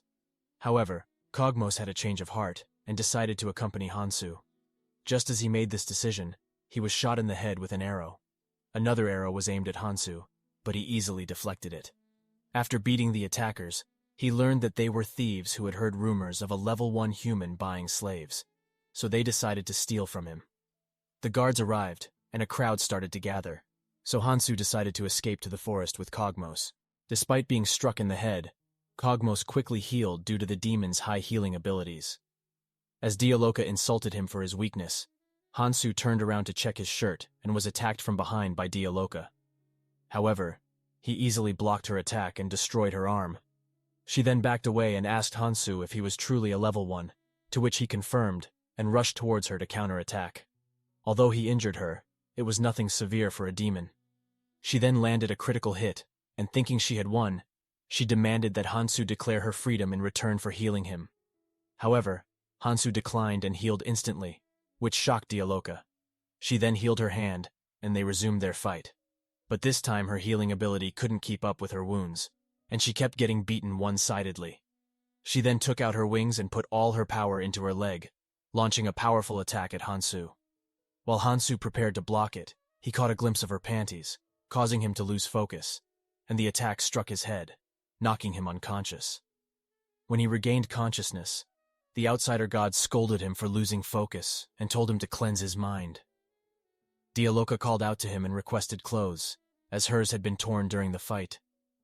Although he refused at first, he eventually agreed and took out clothes from the portal and gave them to her. She was angry, realizing that Hansoo had purposely lost the fight, but she acknowledged him as her master, despite her shame as a demon. While Kogmos warned Hansoo not to command her anything weird, or he would never forgive him, Dialoka pointed out that he wasn't even strong enough to beat Hansoo, so what if he wouldn't forgive him? She then hugged Hansoo as a reward, and since she had used up all of her mana, she couldn't move, so she asked him to carry her.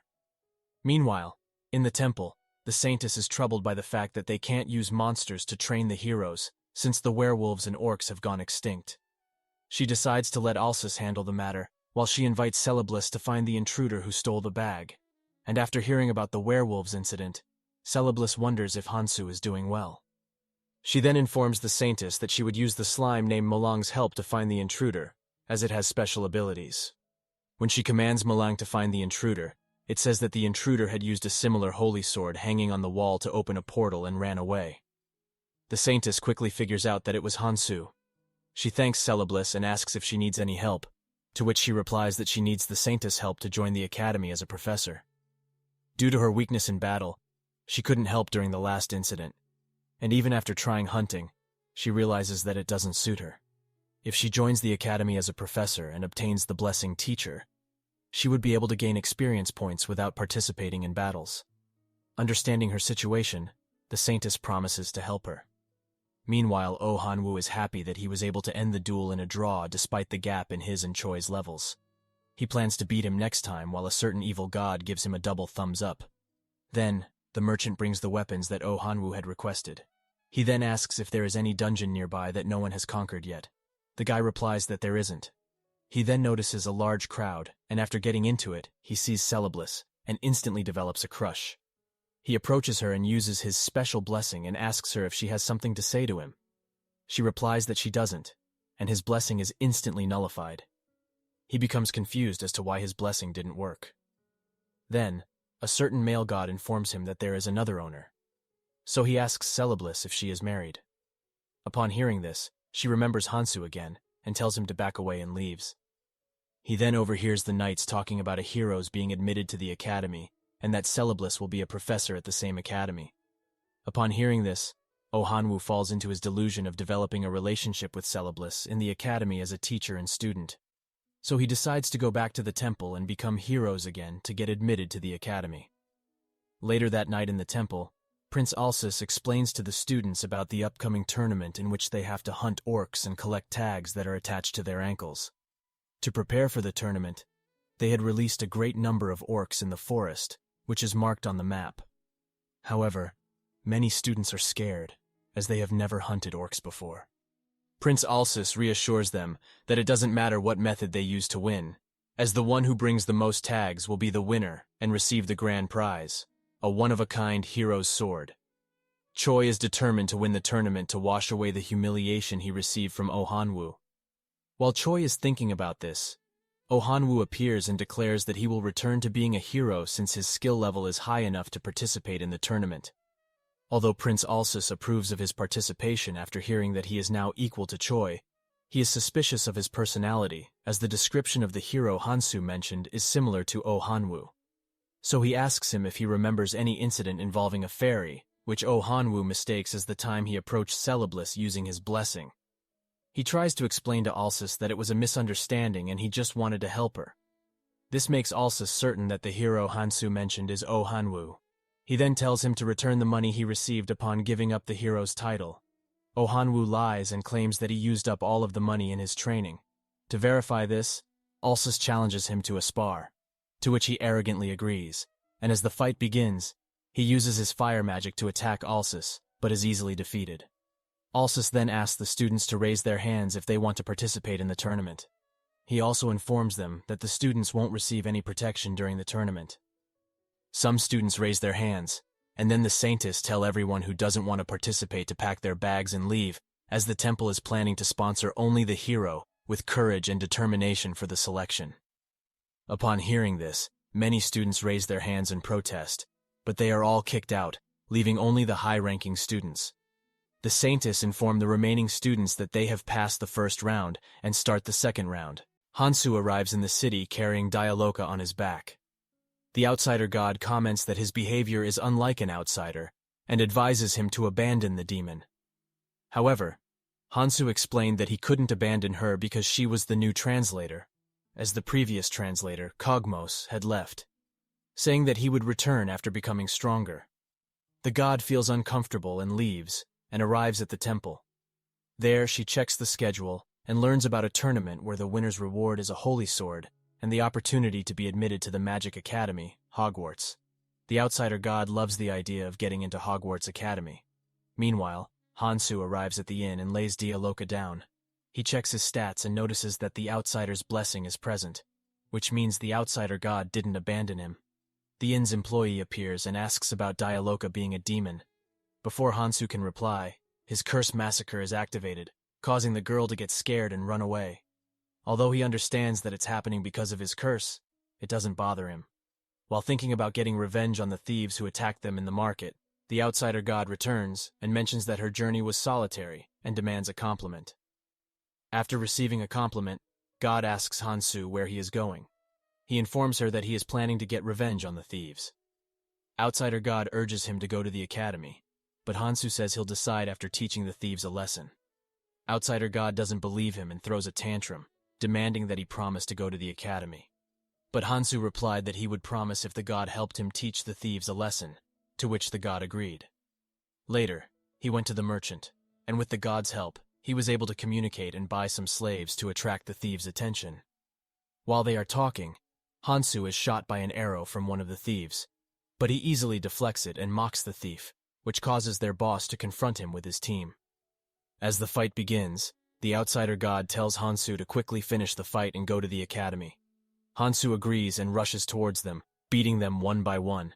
The outsider god spins around happily and tells Hansoo to quickly massacre them. After defeating all of them, Hansoo hands the thief over to the guards and receives money as the thieves have a bounty on them.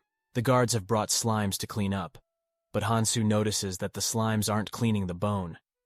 The guard informs him that the bone is a special material, and the slimes are trained not to eat it. The outsider god tells Hansoo to go to the academy, and he asks what's there in an academy. The god replies that he'll find out when he's there. While they are talking, a knight calls out to Hansoo from behind, saying something that he misunderstands as the knight trying to capture him for Alsus's death. However, the outsider god translates and explains that the knight is actually requesting to buy the bone from him, as he plans to use it to make a gift for his son who will be attending the academy. As the god continues to urge him to attend the academy, Hansoo tells the knight that he'll sell the bone on the condition that he lets him attend the academy. The knight says something that Hansoo doesn't understand, and the god becomes angry, stomping on the ground to indicate that the knight declined. As Hansoo plans to negotiate further, Dialoka appears behind him. Seeing a demon, the knight was about to unsheath his sword as demons are their natural enemies, but quickly realizes that she is Hansoo's slave, as she keeps calling him master. The outsider god urges Hansoo to negotiate quickly, but when no results are achieved, the god comes up with a plan and goes somewhere. A few moments later, a giant red dragon appears, and as it gives a menacing speech to the humans, it realizes that its level is 1. Hansoo quickly figures out that it was the outsider god's doing. Angry that its level was reduced to 1, the dragon breathed fire into the city, and the knight rushed to attack it. The outsider god suggested to Hansoo that he defeat the dragon quickly and showcase his skills to the knight in order to gain the knight's recognition and enter the academy. Understanding the god's intention, Hansoo drew his sword, which Dialoka instantly recognized as the holy sword, and she asked Hansoo if he was a hero, to which he replied that he isn't and that the sword is defective. As the dragon continued to breathe fire, soldiers prepared their bows and shot arrows at the dragon, further angering it because it was being attacked by mere humans. Just as the dragon was about to breathe fire at the soldiers, the knight arrived and used his sword to block the breath, surprising Hansoo, as he didn't expect the knight to be able to block it. Dialoka then informed him that it was expected since the knight was a protector of the country and the dragon wasn't in normal condition. Although the knight managed to protect some soldiers, he couldn't save those who were crushed by the dragon's claw. As the dragon slew more humans, it realized that it could level up, so it planned to massacre the entire city to regain its levels. Hansoo commanded Dialoka to distract the dragon while he prepared to slay it, which she accepted, and rushed towards the dragon. In a short amount of time, the dragon had already reached level 27. As Dialoka approached the dragon, it quickly recognized her as a high-ranking demon and planned to use her as experience material. She began collecting mana and used it to throw a beam at the dragon, piercing its wings and injuring it. This enraged the dragon, and it breathed flames at her, but she used mana to create a shield and barely managed to block it. While Hansoo is scolded by the outsider god for not acting quickly, he tells the god to be quiet and uses his blessings, outsider, fairy, and the curse, holy sword, to launch an ultimate attack that easily beheads the dragon, causing its demise. This shocks both Dialoka and the outsider god. Before dying, the dragon learns Hansoo's level and feels humiliated to be defeated by a level 1 human. So it gives Hansoo a curse called King's Wrath, which provokes nearby dragons. If his life is in danger, he will be attacked by dragons. While devastated by receiving another curse, Hansoo notices Dialoka's happiness upon seeing her stats. He asks how she can be happy when her master is cursed, to which she replies that it's not the case. Instead, she received a blessing called King's Wrath that puts pressure on nearby dragons, and if her life is endangered, the dragons will protect her. Hansoo then turns to the knight, who quickly looks away, indicating that even he received that blessing, which causes him to become more depressed, while the outsider god praises him with a bright smile. Later, Hansoo uses slime to manage the collection, but is disappointed that he has to give everything up to the kingdom. If he doesn't, he might get executed, or even worse, caught by the evil god. Meanwhile, the citizens cheer for the knight as he parades the dragon's head around the city. Later that night, Hansoo tells Dialoka to inform the knight that he will be giving all of his loot to the city's restoration and the families of the deceased. However, Dialoka twists some words while conveying the message. Hansoo then notices a cloud forming above them, which transforms into a bone dragon. Dialoka informs him that it might be the dragon's soul harboring rage towards him, summoned as a physical entity. Hansoo thinks that it's not a threat to him as he already defeated a living dragon, and this is just a bone dragon. Meanwhile, in the temple, the saintess announced the tournament, and the nobles argued about which hero was stronger. Arya hid behind Eubora and informed her that her mother was looking directly at them from the VIP seat. Arya hadn't seen her mother since she left home. Eubora encourages her to be bolder, because if she keeps hiding, her mother might be disappointed. Arya agrees and decides not to hide anymore. She then asks Yubora if she would help another hero in trouble, to which Yubora replies that she would because it's something Hansoo would do as well. Realizing she thought out loud, she quickly tries to hide her emotions. As the Saintess starts the tournament, Choi and his team rush to a carriage they had prepared beforehand, while Yubora uses her blessing sprint to run faster, carrying Arya. Mion also prepared a carriage and left with her teammates. Later, the Saintess's subordinate informs her that the Red Dragon King, Al-Kaiser, has been resurrected. The Saintess quickly recognizes it as she had defeated the dragon alongside a hero hundreds of years ago. Her subordinate thinks that a god might have resurrected the dragon, but she disagrees. The gods would never do such a thing without a reason, and there wasn't even a hero present at the location. She quickly realizes that all the heroes are in the tournament, except for Kang Hansoo, and she suspects that there is a god helping him hide from the goddess of heroes. As she went in panic mode, her subordinate informs her that the dragon has already been subjugated. The dragon was at a level where a knight could stop its breath. Hearing this, she concludes that it is not the Dragon King because it's impossible for a knight to stop a Dragon King's breath. She decides to put the matter aside and focus on the tournament instead. At the same time, Oh Hanwoo didn't get a single carriage. Then Julia called out to him, asking what a hero was doing there. As Oh Hanwoo looked at her, he couldn't see her body or her stats because of his curse, see-through. He then used his special blessing on Julia, which compelled her to give him a ride, and they set off for the Orcs' forest. Meanwhile, the city where Hansoo had been was destroyed, and Dialoka was badly injured. Hansoo was angry for some reason while two bone dragons fought above him. A few moments ago, as Hansoo slew the first bone dragon, his blessings Outsider and King's Wrath simultaneously activated, causing him to summon many skeleton dragons that were after his life. As the knight was attacked, his blessing King's Wrath activated, and another bone dragon was summoned to protect him, causing the dragons to fight each other. At some point, even Dialoka got knocked up. Hansoo then decided to finish it, and used his sword to slay all of the dragons at once. After all the dragons had died, Dialoka asked Hansoo if he knew what caused this, to which he replied that it was because of his blessing Outsider. Unlike werewolves who get their power by eating meat, he gets his powers by using his life force.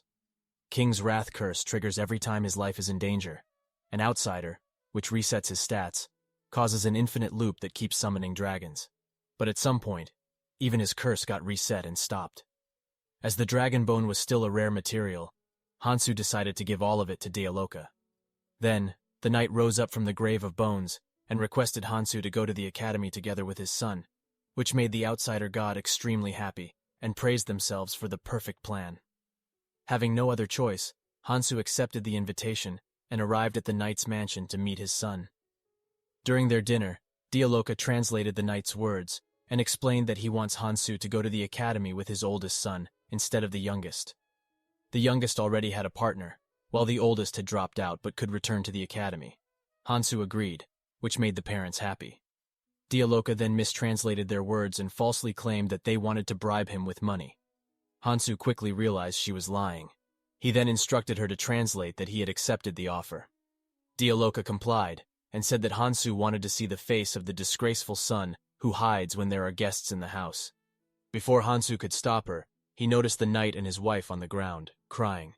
He asked Dialoka what she had said, and she replied that she had done an excellent demonic translation.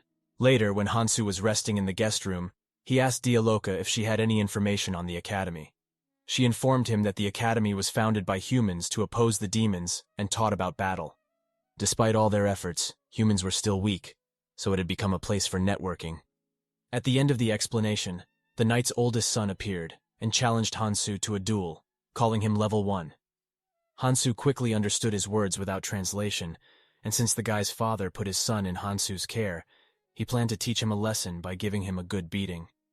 While beating the guy, Hansoo tells him that his father had done so much for him, so he should at least perform his duty as a son. The guy finally faints due to Hansoo's beating. Hansoo then remembers the scenario when he told the goddess to send him home as he worried about his family. He quickly snaps out of it and realizes that he has gone too far. Dialoka informed him that the guy didn't die and was only unconscious. Later, when the guy regained consciousness, he quickly tried to run away, but he was shot by Dialoka's mana and fell unconscious again. Hansoo then asked Dialoka what they should do with him, to which she suggested that they should make his body unrecognizable to avoid being executed. Hansoo quickly declined and took him to the knight, who brought a healer to heal his son. Upon waking up, the guy quickly tried to attack Hansoo. Seeing that the guy hadn't learned his lesson, Hansoo used his Curse King's wrath to summon a bone dragon and got crushed in its jaw, which scared the guy. Hansoo then broke the dragon's teeth and emerged from it, saying that they would be good friends. Meanwhile, in the temple, the saintess received a message from her subordinate, who informed her that the incident involving the dragon had been closed. Although there was significant damage to the city, there weren't many casualties. The subordinate also informed her that the head of Hogwarts Academy wanted to have a talk with her. As she connected her communication orb with the academy, a green-haired lady greeted the saintess and teased her for her cold personality. Just as the saintess was about to hang up, the lady got straight to the point and informed her that they were planning to open an underground labyrinth so freshmen could study alongside the heroes. The saintess was surprised because the labyrinth had been sealed for a long time, and they had managed to succeed in unsealing it. The labyrinth was a place where gods used to overuse their power in the mythological ages, and that's why the relics in the labyrinth possessed extraordinary power. However, along with that power came great dangers. As it could be a valuable experience for the heroes, she promised to send them to the academy after the tournament ends. As their conversation ended, the saintess wondered how many heroes would survive. Meanwhile, Julia introduces Leisha to Oh Han-woo, and as he greets her, he falls into a delusion of having them fall in love with him. However, Leisha doesn't reciprocate his feelings. She quickly understands the context of the tournament and checks Oh Han-woo's blessings. She notices that he has many low-rank blessings despite being just level 6, so she mistakes him for someone chosen by the gods. However, she isn't that impressed, as she has already seen Hansoo, who is far more capable. Later that night, they didn't find any orcs. After analyzing the surroundings, Leisha figures out that another party must have arrived before them. Looking at the slime that is still cleaning up the area, it means that the party must be nearby. As Julia follows the slimes, she comes across orc bodies. After analyzing their burns and cuts, Julia quickly deduces that the team must consist of a swordsman and a sorcerer. Suddenly, Oh Han-woo hears the sound of someone fighting. After following it, they witness Eubora and Arya battling orcs. Eubora uses her fire magic while Arya uses her swordsmanship. As Arya is about to be attacked, Eubora uses her warrior blessing to block the blow and easily defeats the orc. Oh Han-woo calls out to Eubora, questioning how a meat class president could be so strong. She replies that excellent students with high overall performance always become class presidents, and it's the same here. The only difference is that this is happening in a fantasy world. Oh Han-woo refuses to believe this, as he read in the novel that only protagonists are supposed to be strong. A certain male god shakes their head, and the childish god lightly agrees with them. As Eubora and Arya are leaving, Oh Han-woo shouts at them, expressing his wish for her to get second place. In response, she mocks him, saying that she wishes him to get first place. He misinterprets her words by thinking that she is cheering for him, and assumes that she is the female protagonist who will also fall in love with him. Another god seriously wonders if a powerful curse has to be placed on him. As they were distracted, orcs emerged from behind Leisha and Julia. They quickly prepared for battle, but Oh Han-woo insisted on fighting them alone and told them to stay back and watch. He used fire magic to attack the orcs, but due to his curse, hunting, which strengthened all nearby monsters, his fire magic had no effect on the orcs, and he was sent flying. Although he hit the ground really hard, he was able to survive thanks to his blessing, survival, which increased his chances of not dying. If he wondered how he survived, he would get a headache. Leisha and Julia realized that heroes aren't that big of a deal compared to Hansoo, who had defeated a level 16 orc despite being only level 1.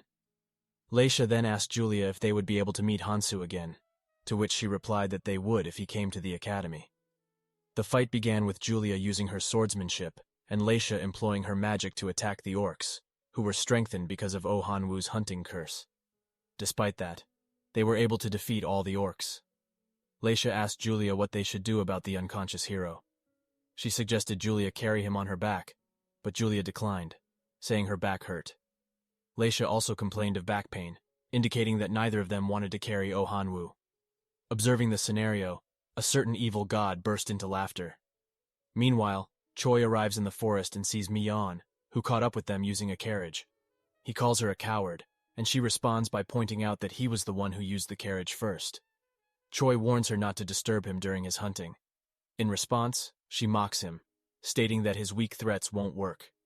Unable to tolerate her mocking, he leaves.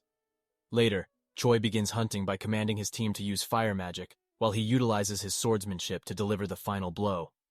While Mi-yeon's team is surrounded by orcs, and one of them has even lost an arm.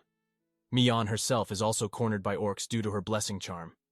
Realizing the situation, she quickly shouts for help, and the guy who lost his arm rushes to protect her, but stumbles upon a dead orc's arm and falls. Another team member suggests that Mi-yeon be used as bait while they run away, as she has the saint's backing and probably wouldn't die. The guy with glasses agrees with the idea. Mi-yeon is shocked that her teammates betrayed her and regrets not returning to Earth with Hansoo. She then resigns herself to being the bait, but the guy who lost his arm, Baek Ilman, refuses to run away and tells Mi-yeon not to give up. She ignores him and lures the orcs using her blessing to the other side, and as they capture her, she closes her eyes, awaiting her demise. Then she hears Baek Ilman's voice, and as she opens her eyes, she sees that his arm has miraculously healed, and all the orcs are defeated. Baek Ilman then faints, while a certain demon god is proud of the contract they made. Later, as the tournament ends, the Saintess is surprised by the outcome, as according to her plan, Eubora should have won. Her subordinate advises her to inform Hero Choi about Hansoo's bag, and requests his cooperation. However, the Saintess believes that Hero Choi is still not trustworthy enough. She decides to put the matter about Hansoo's bag aside for now, and gets ready to announce the tournament's victor. As Hansoo made his way to the academy with the Night Sun Taker, he wondered if it was okay for him to enter the academy while being chased by the royals. The outsider god assured him that everything was all right. Hansoo then asked the reason why the god insisted on him attending the academy, threatening not to buy picture books if the god didn't tell him. The outsider god criticized his savage threats and threatened Hansoo that she would cry. As they arrived at the Hogwarts Academy, the knight's first son handed the admission permit to the guards, which was confirmed by the teachers, while Tyker panicked about returning to the academy he hated the most. As they entered the academy, Hansoo noticed that it was more like a military base than a typical academy. The knight's youngest son then informed him that many people would be watching, and calling him by his first name would be weird. Hansoo had already expected this, as he had enrolled in the academy with the identity of a young master's servant, so he told the youngest son to call him whatever he felt comfortable with. The girl sitting next to him introduced herself as Salona and expressed her hopes of getting along. As he checked her stats, he noticed the cursed nobility, which meant that she was a former noble.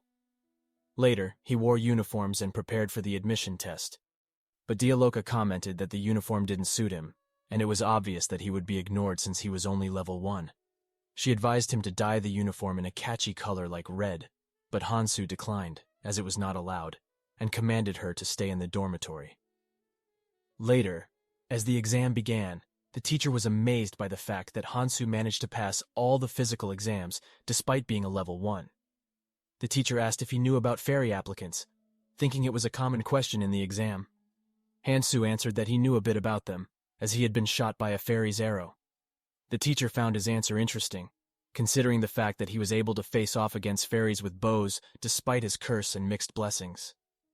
As a result, the teacher gave him a pass on the test. As they shook hands, the teacher told him to always seek his help if anything happened, to which Hansoo gracefully accepted and left. As he was heading to his dorm room, the outsider god urged him to go to the statue. Hansoo inquired why, and the god replied that they liked the statue. Later, when he arrived in front of the statue, the knight's youngest son called out to him and informed him that it was a statue of the hero Podonicus, who was summoned in ancient times. Then suddenly, a senior called out to Hansoo and told him to hang the cloth. Hansoo questioned what was on it, and the senior replied that it was for welcoming the heroes who would be attending the academy. He quickly realized that the heroes were his former classmates. As he started to panic, the outsider god assured him that everything was still all right and that the other gods weren't around. If the classmates arrived, Hansoo would meet the goddess and the other gods, although he planned to avoid meeting them until he grew stronger. However, he decided to trust the outsider god, which made the god really happy. Suddenly, the senior called out to him again and told him something that he didn't understand. Then the guy grabbed Hansoo by the collar and took him somewhere where he saw another freshman student getting bullied. The guy then pinned Hansoo to the wall and informed him that they were in a place where even the staff doesn't come, meaning there was no surveillance either. Hansoo took the opportunity and grabbed the guy by his neck, summoning a portal from which he took out a hammer and used it to hit the guy in the head. He then went to the other senior who was beating up a freshman and also grabbed her by the neck. He told the freshman to leave, and as he did, Hansoo began to beat the seniors. Later at night, he arrived in the dorm and saw Dialoka on the bed. He asked her that if she were to take up the entire bed herself, where would he suppose to sleep? She replied that she was just making sure that Salona didn't take the window bed. Hansoo was shocked to learn that in the academy, they allowed boys and girls to stay in the same room. He then asked Dialoka where she would be sleeping, to which she informed him that ordinary slaves were supposed to sleep on the floor. Since she was not ordinary, she would sleep next to him. However, he quickly declined and planned on sleeping somewhere else. He then told her to follow him somewhere, to which she happily agreed, and asked where. He informed her that they would sneak into the academy late at night. Later, Hansoo and Dialoka arrived at a hotel to look for the senior who could help them sneak into the academy. After finding the guy, Hansoo explained that he needed his help to silently infiltrate the academy and offered him money. Although the guy agreed, he didn't trust Hansoo because he had brought a high-level demon with him. He then told Hansoo to leave the girl behind and go. Dialoka then kicked the guy in the face, causing others to rush in and attack her, but she easily managed to defeat them. While they were fighting, Hansoo caught a glimpse of Dialoka's black panties, but quickly snapped out of it and decided to leave. Later at midnight, Hansoo attacked a senior and took her cape. Although he was able to enter the academy quietly, he realized that it would be difficult if more people arrived, and it would be troublesome to immobilize them instead of ending them. Later, Dialoka asked why they had come to the academy so late at night, to which Hansoo replied that he had some business with the statue. Upon seeing the statue, Dialoka informed him that Podonicus was a hero's comrade, and he tried to go for the hero's lady, but was expelled. As Podonicus held resentment against the heroes, he swore allegiance to the vampire queen, resulting in him becoming a vampire and ultimately succeeding in kidnapping the lady. Dialoka also informed him that she once heard that the statue contained a clue. She then told Hansoo to look closely at the statue of Podonicus and the female swordsman he had kidnapped. Although there wasn't a path between them, it was strange that there wasn't a single obstacle between them. Moreover, Podonicus was looking at the swordsman, but she was looking somewhere else. So Dialoka suggested that they follow the direction where the female swordsman was looking. After following it, they found a map engraved in the ground. Dialoka quickly recognized it as a map of the area near the lake. However, that area was vast, and it would be impossible to search the entire area. But there was a legend that a freshwater mermaid who lived there turned into stone while endlessly waiting for Podonicus. Hansoo then asked how far the place was, to which Dialoka pointed at the mermaid statue, stating it was here. Seeing the statue, Hansoo wondered why she was crying while looking down. He then checked the statue's viewing direction, and suddenly something started to glow in his hand that appeared to be a ring. While wondering what it could be, he received a blessing called forgiveness that made others confess their sins when looking at his merciful face, and also made them forgive his sins looking at his sad face. Although Hansoo was happy that he finally received a blessing and not a curse, a certain god didn't like the development and was extremely uncomfortable. Later, he was caught by the teachers who questioned Hansoo's identity as he was being escorted by a high-ranking demon and didn't appear to be ordinary. He assured them that he was just a normal student, but the teachers didn't trust him. So he used his blessing of forgiveness to escape the situation, and it worked as all the teachers forgave him and left. Dialoka told him not to use this blessing on her, as she would forgive him even if he didn't use it. To this, Hansoo replied that he was already using it on her. She then asked what sin he committed against her, which he didn't tell her about, getting a glimpse of her panties. In the morning, all the students arrived at the academy as today was their first day. Then the teacher began the introduction of the teaching staff, starting with the professor who would be handling the newly established subject, the Guardian of Flames, Miss Celeblis. As she introduced herself, Hansoo didn't remember her. Instead, he felt familiar with the phoenix on her shoulder, and remembered a moment that he considered to be a bad memory. Then the principal came to the stage and informed everyone that this year at Hogwarts Academy would be the most important year, as the heroes would take admission. Hearing this news, the students were confused. Then the principal used magic to make a loud noise that almost made the students go deaf. She then told everyone to be quiet and explained that the classes would be divided into upper class and lower class. The rule was simple. They just had to fight until half of them collapsed. As she began the fight, the whole area became chaotic, and all the students started fighting each other. Meanwhile, a certain god was excited about the noisy atmosphere, and Hansoo also began fighting, easily defeating all the students. While a certain god prayed for the peace of all the students. Later, as the fight ended, the teacher welcomed Hansoo and the others to the upper classes. She also reminded them that if their results weren't good, they could always be sent to the middle class. She informed everyone that the subjects were categorized into two paths, knight and mage, and told them to choose the subject that suited them. She also announced that the class president title was given to Prince Razel. Meanwhile in the temple, the saintess announced Choi as the tournament winner. She congratulated him and gave him the holy sword, a symbol of a hero that would help him grow stronger faster. She then told him to shout, "I want to become stronger," while holding the sword. When he did, a portal similar to Hansoo's opened, and he was teleported to the Orc Sanctuary where he met Bruce, who welcomed him. As he was about to ask about the place, the Guardian Orc arrived and informed him that according to the rules, his training would begin. Meanwhile, the teacher wouldn't let Hansoo join the classes, saying he wasn't prepared. When he asked why he couldn't join, the teacher informed him that those who didn't have the warrior's blessing couldn't attend his classes. He was then kicked out. Although he was extremely angry, he calmed himself down and remembered that most of the people he knew had the warrior's blessing. Pissed off, he used his blessing's outsider and fairy to burst open the door and showed the teacher his sword aura. Although the teacher was amazed, he still refused to accept him. So, Hansoo extended the aura more, causing the teacher to accept him. He then asked the knight's youngest son how to learn the warrior's blessing, to which he replied that he learned it by using medicine, which made Hansoo disgusted, as they didn't put any effort into it. Then he was approached by the class president, who praised him for his performance at the entrance ceremony, and told him that if he became his subordinate, he would provide him with medicine that could help him get the warrior's blessing. Hansoo declined, which made the guy angry. However, Hansoo used his new blessing of forgiveness to easily make the guy forgive him. The outsider god was sure that Hansoo was the type to become the class president, so the god was looking forward to the later development. Later, as starting with theoretical class right from the first day would be boring, the teacher prepared something that all the students would love, the dragon bone that had been subjugated recently, which he bought with his 10 years of savings. Hansoo was surprised as he didn't expect to see this again, and thought that the world was indeed small. After the classes, as Hansoo and the others were discussing about the next class, 3 students called out to Hansoo, and he quickly recognized them as the ones he sent to the lower class.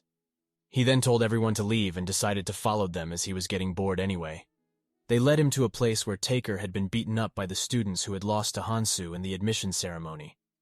It appeared that they wanted revenge for their humiliation. Hansoo then opened a portal and took out a bone, easily defeating one of them, and challenged the other to come at him. The blonde-haired guy was shocked, as Hansoo had been able to defeat the Prince of the Kingdom of Mercenary, who used heavy swordsmanship, a strong opponent against whom even he couldn't win. Hansoo had also easily defeated the Princess of the Kingdom of Lake, who used her flexible body like a mermaid to deflect any attack. As there were only a few students left, Hansoo provoked them, causing the guys to rush to attack him. But before they could do anything, his curse massacre and annihilation caused all the ghosts of the monsters who had died by his hand to appear and haunt the students. Hansoo was confused as to why his curses had activated, and decided to end all of them quickly. Later, he went to Taker, who was pretending to be unconscious. Hansoo told him to take the blame for defeating the royal students, as no one would believe that a level 1 could defeat them. Although the guy strongly opposed it, he had no other choice but to accept. Hansoo then suspected that the Guardian Orc was spying on him, as he hadn't specified what he needed, but received a perfect bone with blood on it. A certain god asked for his opinion, but Hansoo was sure the orc didn't send him something that he used to beat up others, as he had told the orc not to attack the natives who lived there. Meanwhile, in the orc's sanctuary, Choi repeatedly lost to the orc and got beaten while the orc felt bored, as he needed to control his power while attacking him. The orc then told Choi to get up and start over again. Although Choi knew that the guardian orc was a different level from the other orcs, he thought that this training would make him stronger and believed himself to be the legendary hero. He rushed towards the monster with his delusion, but he was easily caught, causing his bone to shatter, and he received a headbutt. Then, the orc threw him into the air while launching a punch at him. Meanwhile, Kogmos wondered why Dialoka was with Hansoo and arrived at the goblin cave, where all the goblins welcomed him and called him the king. He quickly sensed something and recognized the creepy feeling that indicated a saintess was nearby. As the students arrived in the forest, they came across goblins, and thinking they were just measly goblins, they rushed to attack them, only to fall into their traps. Mion used fire magic to easily defeat some of them, and the remaining goblins were defeated by Eubora and Arya. Princess Athena informed Eubora that goblins were indeed weaker than orcs, but they shouldn't let their guard down since the goblins moved in groups and were able to set up traps. She also thinks that the armor made of dragon's bone triggered the goblins, so she tried to figure something out and decided that she and Prince Alsus would accompany the hero to compensate for the reduced number of members. Later, Eubora analyzed the area and found many traps, and although most of them were simple, some of them were quite dangerous. Alsus then advised the students to prepare a camp for today, as night falls quickly in the forest. After finishing preparations, a knight informed Alsus that they found footprints near the traps, and there were traces of the traps being dismantled and rebuilt. As the enemy could be a human, or even worse, a demon, he instructed the knight to report the situation to the saintess. Some days later, at night, Mion used fire magic to defeat some goblins, while Eubora attacked a giant goblin, but found it difficult to cut through. She was then helped by Alsus, who ordered all the knights to raise their swords and protect the heroes, as the goblins' sneak attacks kept occurring every night, and it was better to be careful. Meanwhile, Kogmos was sitting on the throne while a goblin bowed in front of him. The goblin informed him that their situation was a little bad, which shocked him, as he didn't expect the goblins to stand a chance against the hero and get annihilated. He quickly figured out that it was all because of Hansoo, who massacred the orcs and werewolves, causing the hero's training to be lacking. So they came here to find prey, which meant he only had to face newbie heroes. He then ordered the goblin to quickly gather and prepare for an attack. Later, the goblins started to destroy their supplies instead of attacking the heroes, and when Mion tried to attack them, they easily dodged her every attack. Then a blue goblin appeared and shouted something, causing all the goblins to retreat. Thinking it was the commander, Eubora tried to follow it, but the blue goblin was actually Kogmos, who had disguised himself as a goblin through his research with his slaves. He then used one of his abilities and shouted out loud, causing all the heroes to have headaches while the goblins rushed to attack them. Somehow, they managed to survive and arrived at the camp, where Mion was covered in bandages, while Eubora was so tired that she developed dark circles under her eyes. Alsus was confused about the fact that the number of goblins they had defeated was similar to last year, but the blue goblin was remarkably stronger, and they needed to find a way to deal with it for the sake of the knight who sacrificed his life. Then, Princess Athena informed them that the saintess had found the real culprit, a demon hiding in the rock mountain. Meanwhile, the saintess was planning to accelerate the hero's growth through goblin hunting, but now they had lost a knight, and his corpse hadn't even been found. Despite all that, she still thought that this would be a great experience for the heroes and ordered her subordinates to pay close attention to them, as she could resurrect dead people but couldn't do anything about their state of mind. She then went into the goblins' forest, a wasteland, and used her blessings to grow plants there, which solved their food issue for now. But it was still meaningless to stay there, so she told her subordinates to prepare the heroes to get rid of the demon culprit. Meanwhile, Kogmos noticed the changes in the forest and was angry as to why the saintess was intervening. While he was thinking of a way, his slaves asked if he had any plans, to which he shouted at them and told them to shut up. He knew that the goblin and he would end up dying no matter what, but it would be possible to save the human girls. He thought to himself how ridiculous it was for someone who had always prioritized his life over everything else, and now trying to sacrifice his life to save humans. Meanwhile, Mion reached level 13 while hunting and planned to catch up with Eubora. However, she was troubled by the fact that she was deep inside the forest and out of mana. As she was planning to return, 2 goblins arrived and attacked her. At the same time, Hansoo was following the direction indicated by the ring's light, which suddenly disappeared, indicating his arrival at the destination. He was then attacked by fire magic from above, which turned out to be from the magic teacher who scolded him. Hansoo used his blessing of forgiveness, and the teacher forgave him, explaining that it was the magic shooting range. Hansoo then encountered Leisha, whom he didn't recognize at first, but then remembered her and called her Leia. Leisha corrected him, stating that her name is Leisha, not Leia. This made Hansoo angry, adding to his growing list of bothersome situations. Leisha asked Hansoo what he was doing in the magic shooting range and if he wanted to learn magic. Hansoo replied that he couldn't use magic, to which Leisha offered to teach him so he could be prepared to face a mage in the future. Hansoo accepted her offer, and Leisha told him to be there the next day at the same time before leaving. Hansoo then asked the god about the magic shooting range and if there was something hidden there. The god tried to avoid the question, which indicated that there was indeed something there. As they were talking, the class president called out to him, expressing anger at having been looking for him. Hansoo attempted to use his blessing of forgiveness to escape the situation, but for some reason, it didn't work. This confused Hansoo, who suspected that the class president had checked his stats.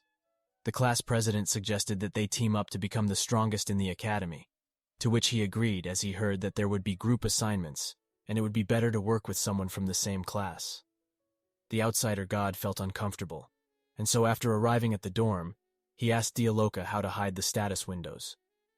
She explained that in order to peek at someone's status window, one needed a blessing, and resisting it also required a blessing. Hansoo asked which blessing would be easier to get, to which she replied that there were many blessings, but none of them were easy to obtain. Suddenly Salona appeared and suggested that it didn't have to be a blessing. He could also use a curse, although it would be dangerous. Hansoo liked the idea, while Dialoka stared at Salona maliciously, but she acknowledged her idea, despite her being a mere human, and suggested that Hansoo obtain the curse of avarice, which exercises absolute control over possession, including the status window. The price for this curse is the owner's life. Hansoo liked the idea and schemed something while a certain god stated that his expression looked suspicious. Hansoo declined the god's suspicions. Later they arrived at the mercenary guild, where Hansoo registered Dialoka as a mercenary.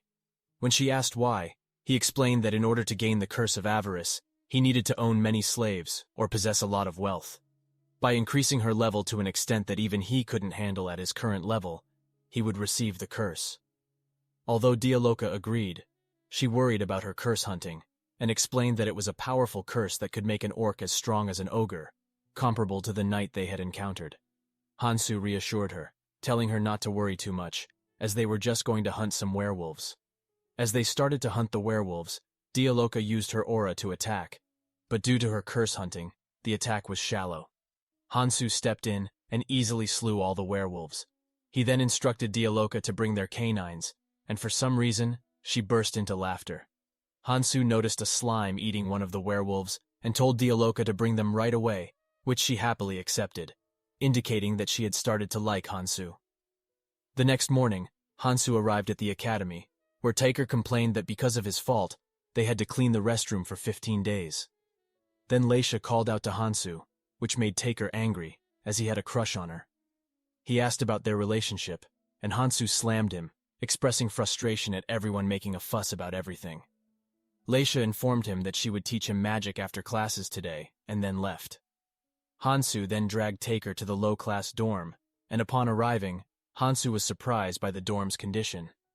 Then, Prince Alpus from the Night Kingdom, whom Hansoo had beaten earlier, called out to him with his gang and kneeled, stating that they were representing their country. Kneeling in front of him was shameful, but they wanted to reconcile with him because if they didn't reach a higher class in the next exam, they would lose their titles as nobles and be cursed. After checking their stats, Hansoo learned that those with the noble blessing had to distribute their experience to their bloodkin, as it would become harder for them to level up in the future. Hansoo promised that he wouldn't bother them and told them to do what they wanted. This made all the guys happy, and they thanked Hansoo, while a certain god became angry and protested that mingling with them was not what an outsider should do, and that they were not trustworthy. Later, as Hansoo walked with Leisha, he was angry because everyone was looking at him strangely due to the guys kneeling earlier. He asked her where they were going, and she replied that they were going to a place where no one could disturb them. Hearing this, both the outsider god and Hansoo were shocked, as they misinterpreted her words.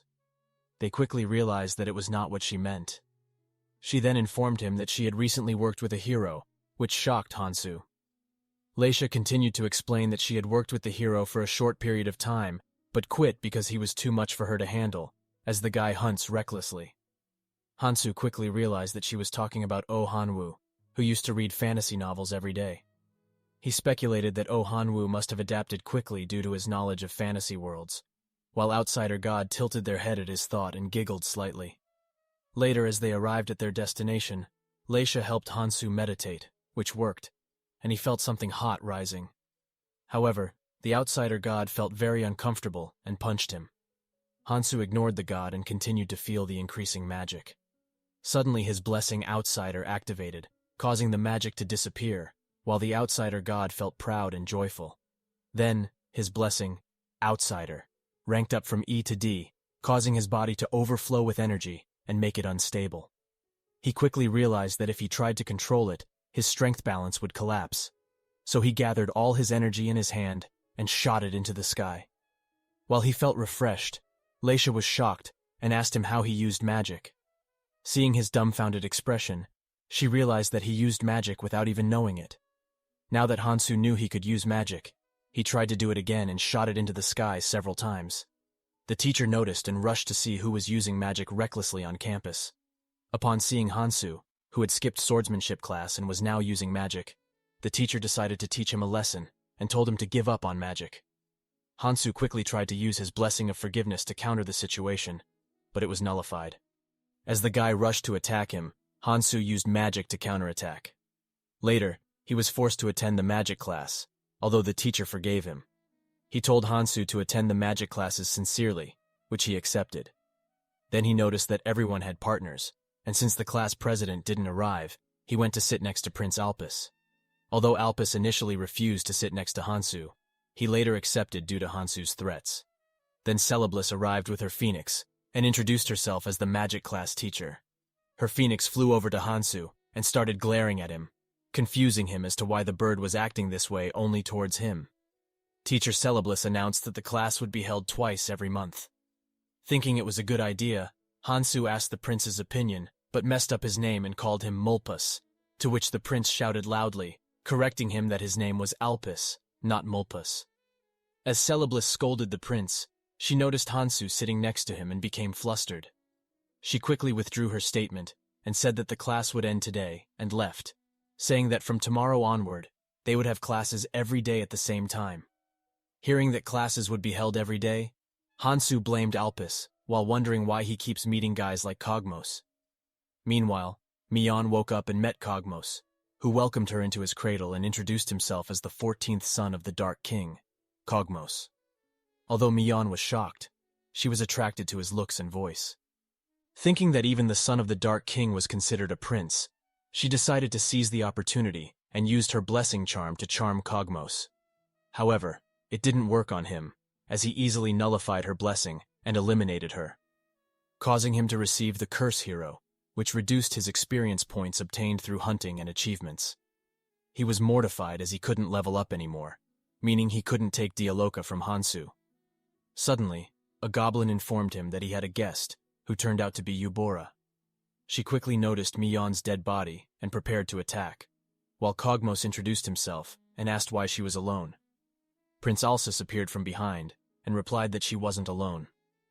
Kogmos was shocked as Prince Alsus had many high-ranking blessings. Now that he had come this far, he couldn't back away. So he introduced himself as the one who rules over the goblins of the Rock Mountain, Kogmos.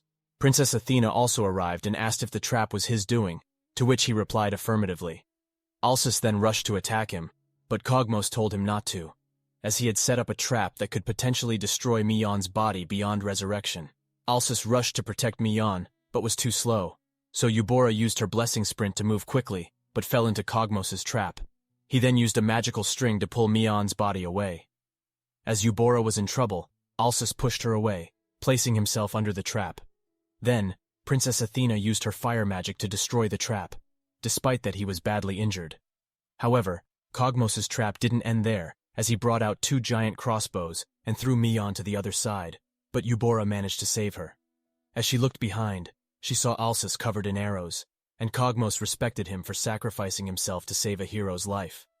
Angry, Princess Athena prepared her fire magic to attack Kogmos, but quickly stopped as he used Alsus's body as a shield, and informed her that if she used her fire magic, Alsus couldn't be resurrected. While she was distracted, he shot an arrow through Alsus's cape, causing her demise. He then went to Eubora, who called him a coward. He replied that it was they who brought an entire knight unit just to slay some goblins, and he was only at level 22 while she was at level 19. But her standards of blessing were way higher than his, so if she hadn't let her guard down, it would have been him who would have ended up dead. He then advised her that in war, where everyone is an enemy, one should not be picky about the means and methods when their life is on the line. She accepted the advice and rushed to attack him, but he quickly blocked it. Then he took off his suit that was made of dark magic and used it to wrap around her body, which made her unable to move, and as she couldn't breathe, she closed her eyes and thought about Hansoo. Suddenly, the Saintess appeared from above, stating that this was not the kind of ending she wanted, and saying that Demon Kogmos had crossed the line. At Hogwarts Academy, the principal asks the head teacher how Professor Celeblis is doing, to which he replies that her classes for building trust with monsters are difficult, so no achievements were made by the students. At this rate, there will be no rewards from the teacher's blessing either. Hearing this bad news, she becomes frustrated as she was finally able to get the heroes to attend the academy to improve its reputation. The head teacher then tells her to calm down, as there's still some good news. There's a student with a fairy blessing rank C, who will bring good results together with Celeblis. Meanwhile, Celeblis welcomes Hansoo into her class, but she gets angry when he addresses her as a teacher. She tells him not to use such formal titles when it's just the two of them, and tells him to start over again, and not to use a formal title this time. Hansoo awkwardly laughs, and understands that he has chosen the wrong class. Earlier on the first day of class, students had to interact with slimes, but they couldn't get the slimes' attention, and ended up chasing them. Then Hansoo takes out a bone which attracts all the slimes' attention. This surprises Celeblis, and she praises Hansoo for his cleverness in using something that the slimes are fond of, so she decides to give him special classes. Back in the present, Hansoo awkwardly addresses her as Miss Celeblis, which she accepts. She then blushingly explains that today's class will be about his attitude when dealing with monster partners. To demonstrate, he has to pretend to be her slime partner. So she sits down near a tree and tells Hansoo to lie down on her lap just like a slime. Although he is taken aback, he decides to go along with it. However, he realizes that if it weren't for his blessing, he would have gotten an erection by now. The outsider god watches him with narrowed eyes and suspicion, while Celeblis smiles brightly at him. His constant interactions with girls make him wonder if the academy is crazy, or if this world is crazy. Later at night, Dialoka is fighting against some werewolves who taunt her. As they rush to attack, she easily rips one of their hands off and eliminates the rest using fire magic. She then starts looking for Hansoo, who is chasing a werewolf with a bone. After defeating all the werewolves, he uses slime to take care of the collection and checks Dialoka's stats. Although she leveled up a lot, he still hasn't acquired the curse of avarice that he needs to hide his stats. Nevertheless, he managed to achieve some good results. Earlier, the mercenary guildmaster told Dialoka to stop bringing only proof of subjugation, as it's not proper to bring only ears, and the guild safe is completely empty while they haven't gained anything. Dialoka tells him that if he had a problem, he should have changed the contents of the request earlier, as she had already taken care of it. Annoyed, the guy gives her another request, which is an S-rank request, enough to satisfy her demands.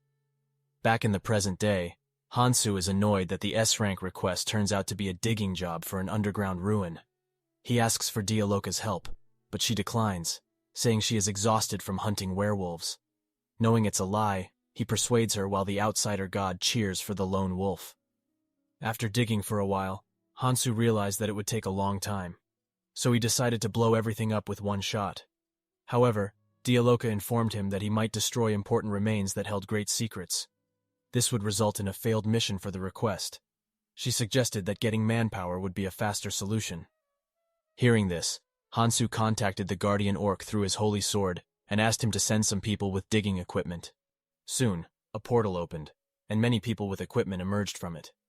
Dialoka was amazed, and asked if it was magic created by the guardian orc. Hansoo questioned whether she had just noticed it now, since Kogmos had asked him the moment he saw it. Comparing someone like Kogmos made Dialoka feel offended, while Hansoo thought it was unfair to the guy. As they watched people dig, the outsider god criticized Hansoo, saying it's not what an outsider should do. Hansoo explained that letting others work for him still qualified him as an outsider. The outsider god was amazed by his wisdom.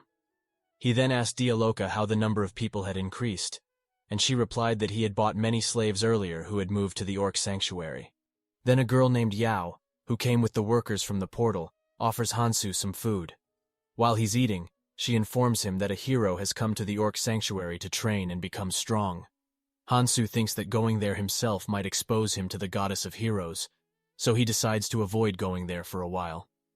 As the sun rises, he decides to head back to the academy and leaves Dialoka in charge of the workers. She then looks menacingly at the workers, but a bald guy reassures everyone that she is under Hansoo's control. In the morning, Hansoo wonders why Celeblis keeps looking for him and why he can't understand what goes on in her class, where they spend the entire lecture staring at each other. He speculates that it might be because of his fairy blessing. He then asks the outsider god's opinion, who is visibly angry and uncomfortable, stating that his credit is going down. As they were conversing, a teacher called out to him and informed him that regardless of his midterm exam results, he would remain in the higher class, as they would never send a student of Professor Celeblis into the lower class. However, he would have to attend supplementary classes to pass the midterm exam. This shocked Hansoo, and he asked why she is telling him this so late. She then held his hand and explained that this is a matter of the Academy's and Celeblis's prestige, so he must pass the exam. Hansoo moved his hand away and awkwardly agreed to try his best. The teacher then returned to her normal self and left, leaving Hansoo shocked. While the outsider god saw it as a perfect opportunity to punish Celeblis, but Hansoo tells her not to, as shaming her would also shame him and expose his lack of capability, meaning that the outsider god who gave him the blessing is also incapable.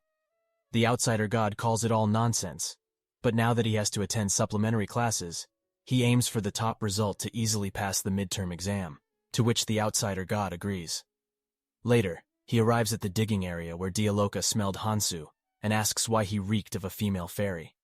He told her to quit talking nonsense and follow him, to which she happily complied. They later arrived at the forest, and Dialoka asked why they were here and why they were so high up. He explains that they're here to catch a powerful monster, and he's hiding to make capturing it easier with a surprise attack.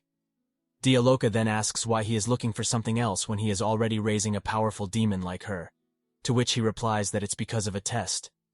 Then the outsider god suggested a giant dragon, which annoyed him as it isn't something he could train yet. Dialoka suggests a dark dragon or a flying serpent, which might be perfect for him. He asked how he is supposed to find something like that in this place, to which Dialoka replied that there was another option that might be perfect, which is herself. Hearing this, Hansoo became really angry and wondered if he should just eliminate her. On Earth, imaginary things that don't exist in reality are referred to as monsters, but in this world, monsters are differentiated by whether they eat slime or not. He then notices an elephant-type monster attacking slime. Dialoka informs him that it's a Lamborghini, named after the Lamborghini chivalry, known for breaking through enemy lines. Although it's a powerful monster, he decides not to take it as Celeblis will dislike it due to its tendency to attack slime. The outsider god is angry at him for letting go of such a good opportunity. Suddenly, the Lamborghini is attacked by a snake with a humanoid upper body. After easily eliminating the Lamborghini, the snake notices Hansoo and decides to take him for herself. This angers Dialoka, who jumps down from the mountain to confront it. As the fight begins, Dialoka grabs the snake's tail and starts gathering mana into her hand. Then she uses it to continuously punch the snake. As she prepares to eliminate it, Hansoo suggests that they can train the snake since it can speak. While Dialoka is distracted, the snake takes the opportunity to escape but is attacked by something else, which makes the outsider god happy and states that it's a cute dragon. Examining the dragon up close, Hansoo notices it's different from the dragon he had seen earlier. Dialoka explains that it's a different breed from the Dragon King Alkaiser. Then his cursed dragon's wrath, which is now called Reverse, activates, causing the dragon to become hostile towards him. and as it rushes to attack, Hansoo punches the dragon's chin and launches himself into the sky. He then takes out his holy sword and activates his blessing fairy and outsider, along with his curse holy sword, while also using the power of meat. He then combines all of it and launches a powerful attack beside the dragon to demonstrate his strength and intimidate the dragon, which worked as the dragon cowered in fear. As the dragon looks cute, and the outsider god wants it, Hansoo wonders if he should take it with him. He then asks Dialoka what the dragon eats, to which she replies that it eats everything, even steel. Since it will be convenient to raise, Hansoo decides to take the dragon with him and names it Kogmos II, which makes Dialoka pity the dragon. Now that his mission to capture a strong monster is complete, Hansoo decides to return to the academy, riding Kogmos II. Meanwhile, Oh Hanwoo is on a mercenary quest. He wonders how long the mission will last, since he wants to attend Hogwarts Academy soon.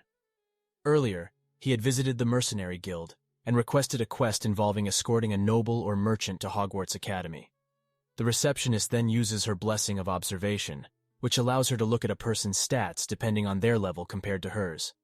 After looking at his stats, she informs him that due to his low level and rank, he cannot take on such a quest, and the guild won't make an exception, even if he is a legendary hero. This information shocks him, and as he wonders what to do, his blessing special activates. Then a girl named Cassandra approaches him, introducing herself as the daughter of a dragon and the leader of a mercenary corps named after her. She invites him to join her corps, which is headed to Hogwarts Academy for a quest. He happily accepts, but is later disappointed, as he had thought that all the members of the party would be girls. However, there are also guys present. If he had known this earlier, he would have gone alone. Suddenly, one of the guys notices a monster, which he quickly identifies as a level 19 troll. The guy instructs Oh Hanwoo to use support magic while they deal with the monster. As the fight begins, one of them uses a sword to attack, but it has no effect on the troll, and the guy is sent flying. Then the others also engage in battle with the troll with the intention of stalling time until Oh Hanwoo activates his magic. However, Oh Hanwoo is overwhelmed by the troll's presence and wonders what he should do against such an opponent. As he's lost in thought, Cassandra becomes critically injured. He realizes that the only one capable of facing such an opponent is himself, a legendary hero. While a certain wind god believes it's worth a try, but the guys who are fighting the troll tell him that they don't need his magic anymore, so he just has to take care of Cassandra. As Oh Hanwoo is about to tell them not to give up, he is interrupted by Cassandra's blessing, Dragon's Wrath, which summons a bone dragon. She orders the bone dragon to attack the troll, and following her command, it rushes at the troll and easily eliminates all of them in the area. Later, as the guys praise Cassandra for her bravery, Oh Hanwoo, who hadn't done anything, wonders when he will go to the academy. Meanwhile, Hansoo arrives at the academy riding Kogmos II, which scares the students, so he punches it in the head to make it stay put. Hearing the commotion, the teachers arrive and question Hansoo about the dragon. He replies that he found it somewhere and plans to raise it. He also uses his blessing of forgiveness to avoid getting into trouble. Later, he uses the outsider blessing to lift a heavy log and throws it far away for Kogmos II to fetch. Impressed, Celeblis praises Hansoo for his control over Kogmos II. While they are conversing, a student intervenes and asks for some of Celeblis's time. This annoys her, as she was spending time with Hansoo. She then tells the student that an important supplementary class is ongoing, so if he wants to say something, he needs to come to the office later. The guy ignores her words and persists in showing his monster partner. The outsider god informs Hansoo that the monster is a rare deity. However, Celeblis doesn't show any interest in the monster and tells the guy to leave. Despite her refusal, the guy insists on attending the supplementary classes, believing he's worthy, but Celeblis still declines. Witnessing this interaction, Hansoo decides to come up with a plan to skip this bothersome class. However, all of his plans fail in the end. Later, as Hansoo attends the dark magic classes, he wonders whether the reason Celeblis didn't show any interest in the baby deity is because she already possesses a phoenix deity. Then, the teacher of the dark magic class appears and uses dark magic to float a chalk.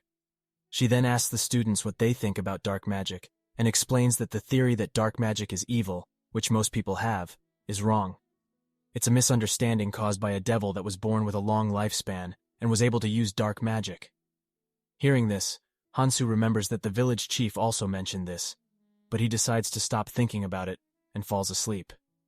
Later at night, he goes to the digging area and tells Dialoka that he learned about the principle of dark magic in class, and wonders why fairies can't use dark magic, to which Dialoka informs him that in order to use dark magic, one needs to have a long lifespan.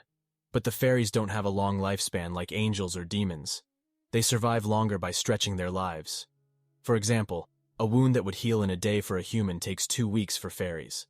This elongated healing process allowed them to compensate for their limited vitality by gaining additional time. On the other hand, demons have a long lifespan and quick healing rates, making fairies unable to compare. She then seductively says that the demons are also superior at nighttime activities. However, her seduction didn't work on Hansoo at all, as all he understood is that the problem is the healing rate. Then, 2 guys shouted happily as they finally completed digging and found the ruins. Hansoo then slides down the pit, and as he inspects the opening of the ruins, he realizes that it's much deeper than he had expected. Dialoka asks if he would enter immediately, to which he replies affirmatively and asks if she would like to join him. She happily accepts, and then the 2 of them jump into the ruin. Upon reaching the ground, Dialoka uses fire magic to illuminate the area. Then they hear a sound from behind and see a troll preparing to attack. Hansoo inquires about the monster, and Dialoka informs him that it's a troll. He then draws his holy sword and easily defeats the troll. Then 2 more trolls appear, but Hansoo defeats them effortlessly as well, though he's annoyed that his clothes are covered in their body fluid. Suddenly, his ring starts to glow, indicating that the mercenary guildmaster wasn't lying about the hidden treasure. Following the ring's direction, Hansoo and Dialoka stumble upon a wall with a small crack from which wind is blowing. Dialoka speculates that there might be more space behind it, so Hansoo uses his blessing outsider to break through the wall. As the dust clears out, they see a room with old-fashioned furniture, and the lights are also on. Hansoo feels bad for destroying someone's room. He then loudly asks if anyone is alive there. Dialoka questions his stupidity for thinking that there might be someone alive. As he steps into the room, a hand rises from the rubble. Dialoka identifies the owner of the hand as the room's inhabitant. Hansoo quickly backs away and apologizes for intruding, but Dialoka tells him not to apologize to a corpse. Suddenly, a human rises from the rubble and asks how they got here, as this hidden prison can only be opened by a witch.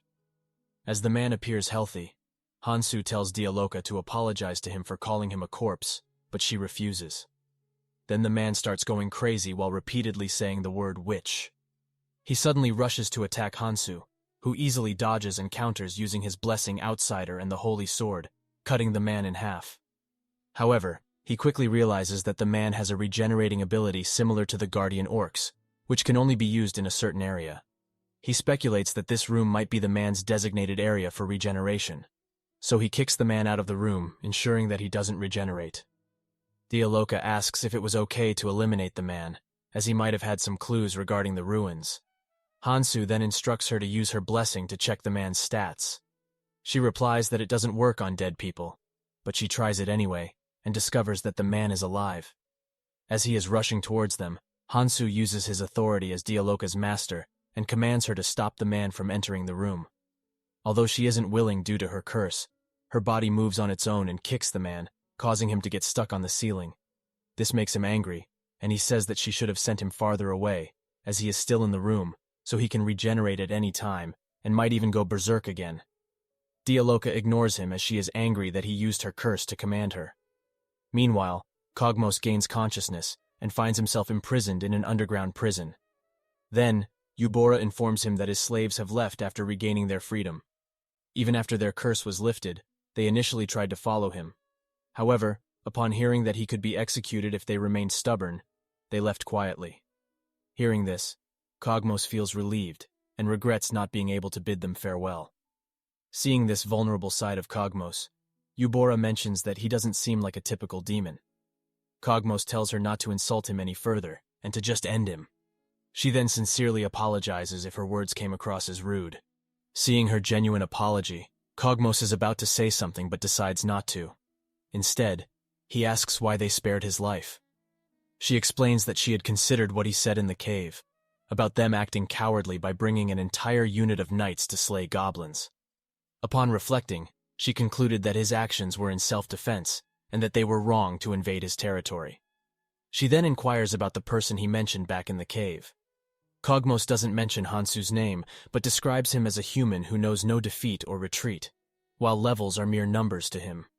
He explains that if it were Hansoo who invaded the dungeon, all of his plans and traps would have been useless against him due to his immunity to poison and inexhaustible stamina. As Eubora presses for more information, Kogmos warns her not to pursue it, as it wouldn't lead to anything positive. She then decided to stop the interrogation and ask about his plans for the future. Kogmos replies that he doesn't know either. Relieved by his response, she opens his cell, removes his restraints, and offers him the chance to be her comrade.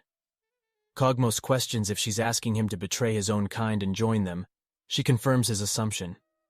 Aware that rejecting the offer would likely lead to further troubles with the Saintess, and considering he can't return home in his current state, he agrees to her proposal, and she also accepts him as her new comrade.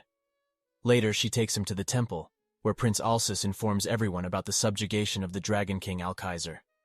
They plan to locate and subjugate monsters that have been displaced due to the aftermath of the incident. Many students refuse to participate, using various excuses. Prince Alsis states that those below level 7 are mandatory participants. Kogmos is shocked to witness heroes struggling to reach even level 10 and whine about it. He then checks one of the heroes' stats and discovers the Blessing of the Noble, indicating that these heroes are sold to nobles. He acknowledges Saintess's cleverness in acquiring a real hero like Eubora. She asks if he wants to greet the other heroes, but he declines, stating that he's going to rest and to call him when he's needed. Meanwhile, Hansoo is cleaning the room with the help of people from the Orc Sanctuary. As the cleaning finishes, he reopens the portal for them to return. He then questions Dialoka about how long she intends to hover over the man. She replies that she's done with preparations and is ready to wrap things up, but she wonders why the ancient female hero fought to take hold of a man like this. She had learned this information by interpreting it based on the morals of the ruins. Through this, she also learned that the owner of the ruin was a witch. Intrigued, Hansoo asks if the witch is truly formidable. The man replies that the witch's power rivals that of gods, but the outsider god dismissed it, stating it's not even close to being possible. The man continues and explains that he was captured by the witch, who prevented him from reuniting with the female hero he loved and his child. Although Hansoo understood his pain, he asked the man why he was speaking while lying in such a manner, making it less interesting. The man replied that he didn't know either, as he didn't know that the outsider god was sitting on top of him. Feeling bad for the man, Hansoo decided to give him a gift as a token of encouragement. He then opened a portal above the guy, from which many gold pouches and dragon bones, which are really rare items, fell on him. The reason he's giving these gifts is so the man can live a good life.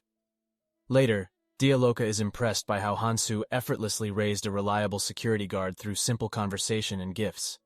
And as the man was moved by Hansoo's actions, he will surely protect this place and prevent further mercenary guild follow-ups until they obtain the ruin's treasure. Hearing this, the outsider god is shocked and admires his wisdom, while in truth, Hansoo had just done it out of kindness. Suddenly, many trolls appear out of nowhere and rush to attack Hansoo, who easily dodges their every attack. Then, Dialoka informs him that there are too many trolls, so it'll be difficult to deal with all of them. Agreeing with her, he picks her up, and as she blushingly asks what he is doing, he replies that he doesn't want to lose another translator. He then comes up with an idea, and although it's bothersome, he decides to do it anyway. He activates his blessings of Outsider and Fairy, along with his curse reverse, to simultaneously summon bone dragons. These dragons are initially hostile toward him, but upon seeing the trolls, they become confused. The trolls then started to attack the bone dragons, while Hansoo took advantage of the chaos to eliminate all of them at once. Later, when all the chaos has settled, Hansoo asks Dialoka if she is alive, to which she blushingly replies that she is indeed alive, but her ability for self-restraint is dead. She then grabs Hansoo's collar, pulls him towards her, and kisses him. Witnessing this, the outsider god is astonished, but quickly snaps out of it and becomes angry, condemning Hansoo. Then the ground starts to break beneath them, and they fall through to a floor below. Dialoka asks if he knew that there was a floor beneath them, to which he ignores her and wonders why everyone is after his lips. He is happy that everything settled down so easily, and thinks that his curse of annihilation and massacre was activated for no reason. Dialoka mentions that she is slowly getting an outline of when the runes were made as the roof they broke through is restoring itself. Such phenomena are commonly seen in ruins from the mythological age. Hansoo asks if it's similar to the guardian orc and the man they had met earlier, to which she replies affirmatively, informing him that even the saintess can resurrect people. However, she cannot bring things back to life, like bringing a sculpture back to life. And when the flesh dies, it wounds the soul. However, if the soul remains unharmed, he will be able to resurrect himself, like the guardian orc. And he can also see it with his unique blessing. Hearing this, he remembers that from the very beginning, he had questions about the outsider blessing's description. And although it could be due to the inclusion of the curse massacre, he can still see the souls that have always hung around him. He then asks Dialoka if having the blessing of outsider means that if his soul is not wounded, and even if he were to die, would he be able to resurrect himself? She replies that it's theoretically possible, but she has never heard of a blessing that can directly control the soul. The outsider god doesn't like their conversation and feels uncomfortable. Suddenly, Dialoka hears the troll's sound coming from afar, and Hansoo's ring starts to glow again, indicating that treasure is nearby. Since they can't keep dealing with trolls, Hansoo decides to enter further into the ruins before the trolls appear. Following the ring's indication, they arrive in front of a golden door that looks like a boss's room. Dialoka informs him that her level has increased.